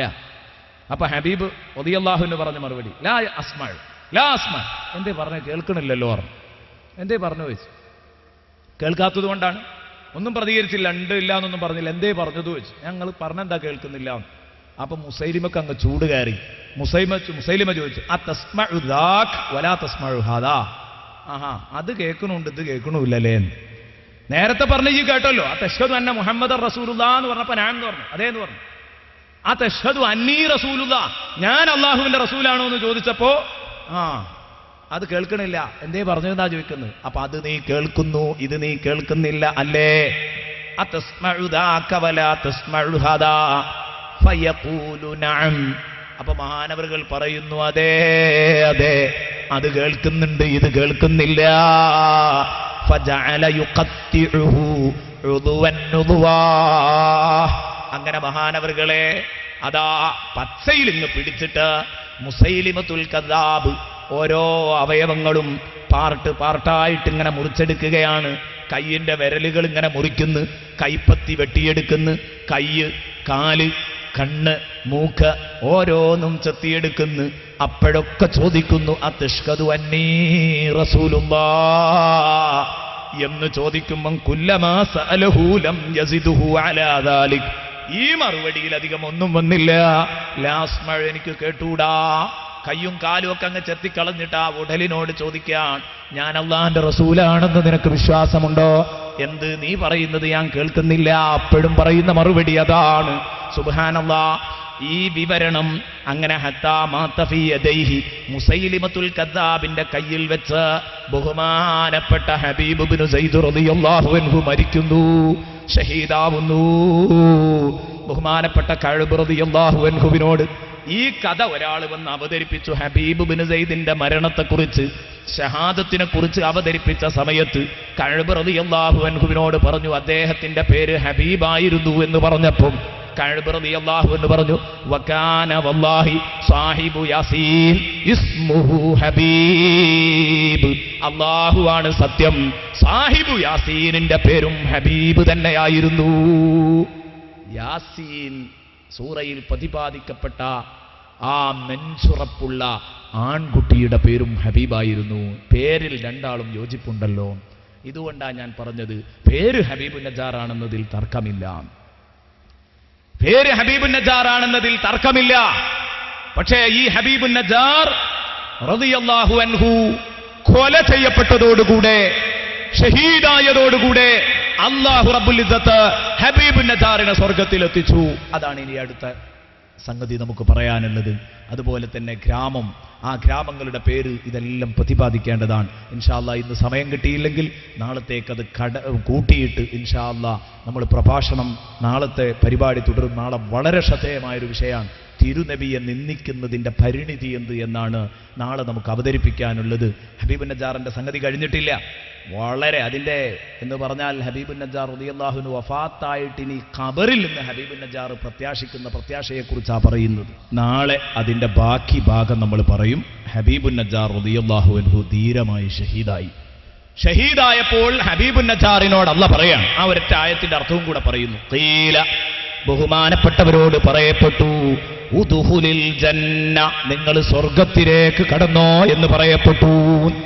ഉദ്ഖുലിൽ ജന്ന, നിങ്ങൾ സ്വർഗത്തിലേക്ക് പോയിക്കോളൂ എന്ന് അല്ലാഹു പറഞ്ഞു. എന്ത്? ഖബറിലെത്തുമ്പോഴേക്ക് സ്വർഗത്തിലേക്ക് എത്തുവോ? നാളെ പുനരുത്ഥാനമൊക്കെ കഴിഞ്ഞിട്ടല്ലേ സ്വർഗം നരകം വരുന്ന ശുഹദാക്കൾക്ക് അങ്ങനെയാണ്. ഹദീസിലുണ്ട്, ശുഹദാക്കൾ മരിക്കുമ്പോഴേക്ക് തന്നെ സ്വർഗീയ അനുഭൂതികൾ അവർക്ക് ഖബറിലേക്ക് കിട്ടിക്കൊണ്ടിരിക്കുന്ന ഹദീസിൽ വ്യക്തമായിട്ട് പറഞ്ഞിട്ടുണ്ട്. അതുകൊണ്ടാണ് നിങ്ങൾ അള്ളാഹുവിന്റെ മാർഗത്തിൽ കൊല്ലപ്പെട്ട ആളുകളെ കുറിച്ച് മരിച്ചവരെന്ന് പറയരുത്, അവർ അള്ളാഹുവിന്റെ അടുത്ത് ഭക്ഷണം ലഭിച്ചുകൊണ്ടിരിക്കുന്ന ടീമാണ് എന്ന് അള്ളാഹു പറയാനുണ്ടായ കാരണം അതുകൊണ്ടാണ്. അപ്പൊ ശുഹദാക്കൾക്ക് കിട്ടും. അതിന്റെ അർത്ഥമാണ് ഖീല, പറയപ്പെട്ടു കഴിഞ്ഞു ഉദ്ഖുലിൽ ജന്ന, സ്വർഗത്തേക്ക് പോയിക്കോളൂ. സ്വർഗത്തിലേക്ക് അഡ്മിഷൻ നൽകി എന്ന് പറഞ്ഞാൽ ഖബറിലെത്തിയതോടുകൂടെ സ്വർഗീയ അനുഭൂതികൾ തുടങ്ങി. ഇത് തെളിവാക്കിയിട്ടുണ്ട് മഹാന്മാർ. ശുഹദാക്കൾക്ക് ഖബറിൽ നിന്ന് തന്നെ സ്വർഗീയ അനുഭവങ്ങൾ കിട്ടുമെന്നതിന്. അതേ രൂപത്തിൽ തന്നെ ഖബറിൽ കിടന്നിട്ട് തന്നെ നല്ല നല്ല മനുഷ്യന്മാർ ഈ നാട്ടിൽ ഒരുപാട് ആലിമീങ്ങൾ കഴിഞ്ഞു പോയിട്ടുണ്ട്. ബഹുമാനപ്പെട്ട മഹ്മൂദ് ഉസ്താദിന്റെ ഉപ്പ ഇങ്ങനെ തുടങ്ങിയിട്ട് ഒരുപാട് ആളുകൾ ഇവിടെ കഴിഞ്ഞു പോയിട്ടുണ്ട്. അതുപോലെ തന്നെ ധാരാളം ഔലിയാക്കൾ, സാദാത്യങ്ങൾ. നേരത്തെ ബഹുമാനപ്പെട്ട മാസ്റ്റർ പറഞ്ഞിരുന്നു, ഒരുപാട് ശുഹദാക്കളൊക്കെ അന്തിയുറങ്ങുന്നുണ്ട് നമ്മുടെ നാട്ടിൽ എന്ന് പറഞ്ഞെങ്കിൽ അവരൊക്കെ അവരുടെ ഖബറിൽ നിന്ന് വല്ലതും അവരുമൊക്കെ എന്തെങ്കിലും അഭിലഷിക്കുന്നുണ്ടോ, എന്തെങ്കിലും കാര്യങ്ങളിൽ അവർ ദുഃഖിക്കുന്നുണ്ടോ? ഞാൻ പറയുന്നു, എൻ്റെ പ്രിയപ്പെട്ട ചെറുപ്പക്കാരെ, നമ്മുടെ ചെയ്തികൾ കണ്ടവർ ദുഃഖിക്കുന്നുണ്ട്. തഖ്വ കൈമുതരാക്കി ജീവിച്ച അവര് നമ്മളെ ഓർത്ത് അവർ വിഷമിക്കുന്നുണ്ട്. അത് ഈ ആയത്ത് വിശദീകരിച്ചുകൊണ്ട് മഹാന്മാർ പറയുന്നുണ്ട്. ഖാല, ബഹുമാനപ്പെട്ട ഹബീബുൻ നജ്ജാർ ഖബറിൽ നിന്ന് അഭിലഷിക്കുകയാണ്. അവിടുന്ന് പറയുകയാണ്, യാ ലൈത ഖൗമി യഅലമൂൻ, എൻ്റെ നാട്ടുകാരറിഞ്ഞിരുന്നെങ്കിൽ എത്ര നന്നായിരുന്നേനെ. യാ ലൈത ഖൗമി യഅലമൂൻ, എൻ്റെ നാട്ടുകാരറിഞ്ഞിരുന്നെങ്കിൽ എത്ര കൊള്ളാമായിരുന്നു. ബിമാ ഗഫറ ലീ റബ്ബി, എൻ്റെ റബ്ബെനിക്ക് പുറത്തു തന്ന വിവരം. വജഅലനീ മിനൽ മുക്രമീൻ, ധാരാളം അനുഗ്രഹങ്ങളെ കൊണ്ട് എൻ്റെ റബ്ബൻ ആദരിക്കപ്പെട്ടവരുടെ ലിസ്റ്റിൽ ഉൾപ്പെടുത്തിയ വിവരം. അവരറിഞ്ഞിരുന്നെങ്കിൽ എൻ്റെ നാട്ടുകാരും കൂടെ ഞാൻ നേടിയ അനുഗ്രഹങ്ങൾ നേടുമായിരുന്നല്ലോ. ആ പ്രവാചകന്മാരുടെ ശബ്ദത്തിന് കാതോർക്കുമായിരുന്നല്ലോ. എൻ്റെ നാട്ടുകാരതറിഞ്ഞെങ്കിൽ മരിച്ചു കിടക്കുന്ന, അല്ല ഷഹീദായി കിടക്കുന്ന നല്ല മനുഷ്യന്മാർ, അതിന് ഷഹീദാവേണ്ട ആവശ്യവുമില്ല. സാലിഹീങ്ങളൊക്കെ അവരുടെ ഖബറിൽ നിന്ന് ഭൂമിലോകത്ത് നടക്കുന്ന വിഷമങ്ങൾ അവരുടെ ആത്മാക്കൾ അറിയുന്നുണ്ട്. ആ ആത്മാക്കൾക്ക് ഖബറിൽ കിടക്കുന്ന ബോഡിയുമായി ചെറിയ ഒരു കണക്ഷനുണ്ട്. വ്യക്തമായ കണക്ഷൻ വരുന്നത് പുനരുത്ഥാനത്തോടു കൂടിയാണ്. അതിൻ്റെ മുമ്പുണ്ട്. അതുകൊണ്ട് അവരുടെ ആത്മാക്കൾ വേദനിക്കുന്നുണ്ട്. മോനെ, ഞാൻ തന്ന ശിക്ഷണത്തിലല്ലല്ലോ നീ നടക്കുന്നത് എന്ന വേദന അവരുടെ ആത്മാക്കൾക്കുണ്ടാകും. അവരത് കണ്ടുകൊണ്ട് വേദനിക്കുമെന്ന് പറഞ്ഞിട്ടുണ്ടെങ്കിൽ നമ്മൾ ചിന്തിക്കേണ്ടത് മദീന മുനവ്വറയിൽ കിടന്നുകൊണ്ട് ഹബീബായ മുഹമ്മദുർ റസൂലുള്ളാഹി സല്ലല്ലാഹു അലൈഹി വസല്ലമ തങ്ങള് ഈ ഉമ്മത്തിന്റെ വേദനയിൽ പങ്കുകൊള്ളുന്നില്ലേ? തീർച്ചയായിട്ടും പങ്കുകൊള്ളുന്നുണ്ട്. ഒരുപാട് ആളുകൾ വളരെ വേദനയോടുകൂടെ ഈ സദസ്സിൽ വെച്ച് ദുആ ചെയ്യാൻ പറഞ്ഞിട്ടുണ്ട്. ഞാൻ പറയുന്നു, ഹബീബായ നബി തങ്ങളെ മുൻനിർത്തിയിട്ട് നമുക്ക് അല്ലാഹുവിനോട് ചോദിക്കണം. അല്ലാഹു തരും ഉറപ്പാണ്. ഹബീബുൻ നജ്ജാർ തന്റെ നാട്ടുകാര് തന്നെ ചവിട്ടിയിട്ട് കൊടല് പുറത്തു ചാടിച്ചവരാണ്. ആ നാട്ടുകാരോട് ഹബീബുൻ നജ്ജാറിന് മരിച്ചതിന്റെ ശേഷം വിരോധമുണ്ടോ? ഇല്ല. പകയുണ്ടോ? ഇല്ല. വിദ്വേഷമുണ്ടോ? ഇല്ല. അവരോട് രോഷം തോന്നുന്നുണ്ടോ? ഇല്ല. തന്റെ ഘാതകർക്ക് നരകം കൊടുക്കാൻ ദുആ ചെയ്യുന്നുണ്ടോ? ഇല്ല. വെറുപ്പുണ്ടായിരുന്നെങ്കിൽ ഹബീബുൻ നജ്ജാർ പ്രാർത്ഥിക്കേണ്ടതായിരുന്നു. പക്ഷേ ഹബീബുൻ നജ്ജാർ ഇങ്ങനെയൊക്കെ ദാരുണമായി ഹബീബുൻ നജ്ജാറിന് കൊല ചെയ്യപ്പെട്ടിട്ട് പോലും ആ നാട്ടുകാരുടെ നന്മയാണ് ആഗ്രഹിക്കുന്നത്. ഇതൊരു യഥാർത്ഥ വിശ്വാസിയുടെ ഈമാനിന്റെ കരുത്താണ്. അവന്റെ മനസ്സിന്റെ വിശുദ്ധിയാണ്, അവന്റെ മനസ്സിന്റെ വിശാലതയാണ്. ആക്രമിച്ചവരോട് പോലും, ഇങ്ങോട്ട് തിരിഞ്ഞുകുത്തിയവരോട് പോലും വിശാല മനസ്സ് കാണിക്കുക എന്നത് ഒരു വിശ്വാസിയുടെ സ്വഭാവമാണ്. ആ സ്വഭാവമാണ് ബഹുമാനപ്പെട്ട ഹബീബുൻ നജ്ജാർ കാണിക്കുന്നത്. അതുകൊണ്ടാണ് അല്ലാഹുവിന്റെ റസൂല് ഈ ഹബീബുൻ നജ്ജാറിനെ കുറിച്ചൊരിക്കൽ പറഞ്ഞപ്പോൾ നബി തങ്ങൾ പറഞ്ഞു, നസഹ ഖൗമഹു ഹയ്യം വ മയ്യിതാ, നസഹ ഖൗമഹു ഹയ്യം വ മയ്യിതാ. ജീവിച്ചിരിക്കുമ്പോഴും മരണാനന്തരവും അതാ തന്റെ ഉമ്മത്തിന് ഗുണം കാക്ഷിച്ച മഹാനാണ് ബഹുമാനപ്പെട്ട ഹബീബുൻ നജ്ജാർ. എന്റെ നാട്ടുകാർക്ക് നല്ലത് വന്നെങ്കിൽ, എന്റെ നാട്ടുകാർക്ക് സ്വർഗം കിട്ടിയെങ്കിൽ, എന്റെ നാട്ടുകാരന്റെ പ്രവാചകന്മാരെ കേട്ടിരുന്നെങ്കിൽ എത്ര നന്നായിരുന്നു. അവരൊന്ന് അറിഞ്ഞിരുന്നെങ്കിൽ എനിക്ക് കിട്ടിയ ഈ അനുഗ്രഹങ്ങളെല്ലാം. അപ്പോഴും നാട്ടുകാരുടെ ചെയ്തിയിൽ സഹതപിക്കുകയാണ് ബഹുമാനപ്പെട്ട ഹബീബുൻ നജ്ജാർ റളിയല്ലാഹു അൻഹു ചെയ്യുന്നത്. ഇൻഷാ അല്ലാഹ് നാളെ നമുക്കത് പറയുന്നതോടൊപ്പം തന്നെ ഇന്ന് ഞാൻ പറയാൻ ബാക്കി വെച്ച വിഷയം, അഥവാ എന്തുകൊണ്ടേ ഈ ഗ്രാമത്തിന്റെ പേര് പറയാത്തത്. ഇപ്പൊ കഥ പറഞ്ഞു വെച്ചിട്ടുള്ളൂ. ഈ ഗ്രാമത്തിന്റെ പേരെന്തേ പറയാതിരുന്നത്? അതിലൊരുപാട് ഗുണപാഠങ്ങൾ നമുക്ക് കിട്ടാനുണ്ട്. സൂറത്തുൽ കഹ്ഫിലേക്ക് കടന്നു ചെല്ലുമ്പോൾ ചില പാഠങ്ങൾ അതിൽ നിന്ന് ഇങ്ങോട്ട് വായിച്ചെടുക്കാനുണ്ട്. അതുപോലെ തന്നെ ആരായിരുന്നു അന്താക്കിയ ഗ്രാമവാസികളായിരുന്നോ ഇവർ? അല്ല എന്ന് സമർത്ഥിക്കുന്ന തെളിവുകൾ ഇൻഷാ അല്ലാഹ് എല്ലാം നാളെ പറയാം എന്ന് മാത്രം പറഞ്ഞുകൊണ്ട് തൽക്കാലം അവസാനിപ്പിക്കുകയാണ്. എല്ലാവരും ദുആ കഴിഞ്ഞിട്ടേ പോകാവൂ എന്ന് പ്രത്യേകം ഉണർത്തുന്നു. അസ്സലാമു അലൈക്കും. الحمد لله رب العالمين حمدا يوافي نعمه ويكافئ مزيدا اللهم صل وسلم على رسولك سيدنا محمد وعلى آل سيدنا ومولانا محمد ارحم فمن يرحمنا ഫർഹംനായുള്ള പ്രാപ്തി ഞങ്ങൾക്ക് കിട്ടിയിട്ടില്ലെങ്കിലും ചെറിയ രൂപത്തിലെങ്കിലും അതിലേക്ക് നോക്കാനുള്ള യോഗ്യത ഞങ്ങൾക്ക് തന്നത് ബഹുമാനായ റബ്ബേ, ഞങ്ങളുടെ പ്രിയപ്പെട്ട ഗുരുനാഥന്മാരാണ്, ഞങ്ങളുടെ ഉസ്താദുമാര്. അവരുടെ കുടുംബ ജീവിതത്തിലെ സുഖദുഃഖങ്ങളടക്കം മറന്ന് ഞങ്ങൾക്ക് വേണ്ടി നിലകൊണ്ടവരാണ്. അല്ലാ, എന്തെന്ത് വിഷമങ്ങളുണ്ടെങ്കിലും നീ തീർത്തു കൊടുക്കണം റഹ്മാനെ, നീ തീർത്തു കൊടുക്കണേ റഹ്മാനെ. പഠിച്ചോനെ, ഞങ്ങൾ ഉസ്താദുമാരോടൊപ്പം വളരെ ചെറുപ്പത്തിൽ ഞങ്ങളെ ചൊല്ലിപ്പഠിപ്പിച്ച് ഓതിപ്പഠിപ്പിച്ച ഉസ്താദുമാരുടെ കൂടെ, ഞങ്ങളുടെ ഷെയ്ഖുമാരുടെ കൂടെ, ഞങ്ങളുടെ നേതാക്കന്മാരുടെ കൂടെ, ഞങ്ങളുടെ പ്രസ്ഥാന നേതാക്കളുടെ സദാത്യങ്ങളുടെ ആലിമീങ്ങളുടെ പിന്നാലെ ഈ കാണുന്ന മുഴുവൻ പ്രവർത്തകർക്കും ആലിമീങ്ങൾക്കും മുത്തഅല്ലിമീങ്ങൾക്കും കടന്നുപോകാൻ തൗഫീഖ് നൽകണേ അല്ലാഹ്. മുത്തുനബിയെ കാണാൻ ഞങ്ങൾക്ക് വിധി തരണേ അല്ലാ. മരിക്കുന്നതിന്റെ മുമ്പിൽ ഞങ്ങൾക്ക് നീ ഉറക്കത്തിൽ കാണിച്ചു തരണേ റഹ്മാനെ.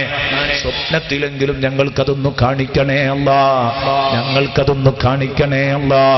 റഹ്മാനായ റബ്ബേ, ധാരാളം ആളുകളുണ്ട് ഈ രംഗത്ത്. ഇന്നത്തെ പ്രഭാഷണം കേട്ടപ്പം പഠിച്ചവനെ ഞാൻ നല്ലതിനെ പലപ്പോഴും പരിഹസിച്ചിട്ടുണ്ടെന്ന വിഷമമുള്ളവർ അല്ലാ, നീ പുറത്തു കൊടുക്കണേ അല്ലാ, നീ പുറത്തു കൊടുക്കണേ അല്ലാ. ഇനി അത്തരം വേണ്ടാത്തരങ്ങൾ വരുന്നതിനെ തൊട്ട് അവരെയും ഞങ്ങളെയും കാക്കണേ അല്ലാ, ഞങ്ങളെയും അവരെയും കാക്കണേ അല്ലാ. റബ്ബനാ ആതിനാ ഫിദ്ദുനിയാ ഹസന വഫിൽ ആഖിറതി ഹസനതൻ വഖിനാ അദാബന്നാർ വർഹംനാ ബിറഹ്മതിക യാ അർഹമർ റഹീമീൻ.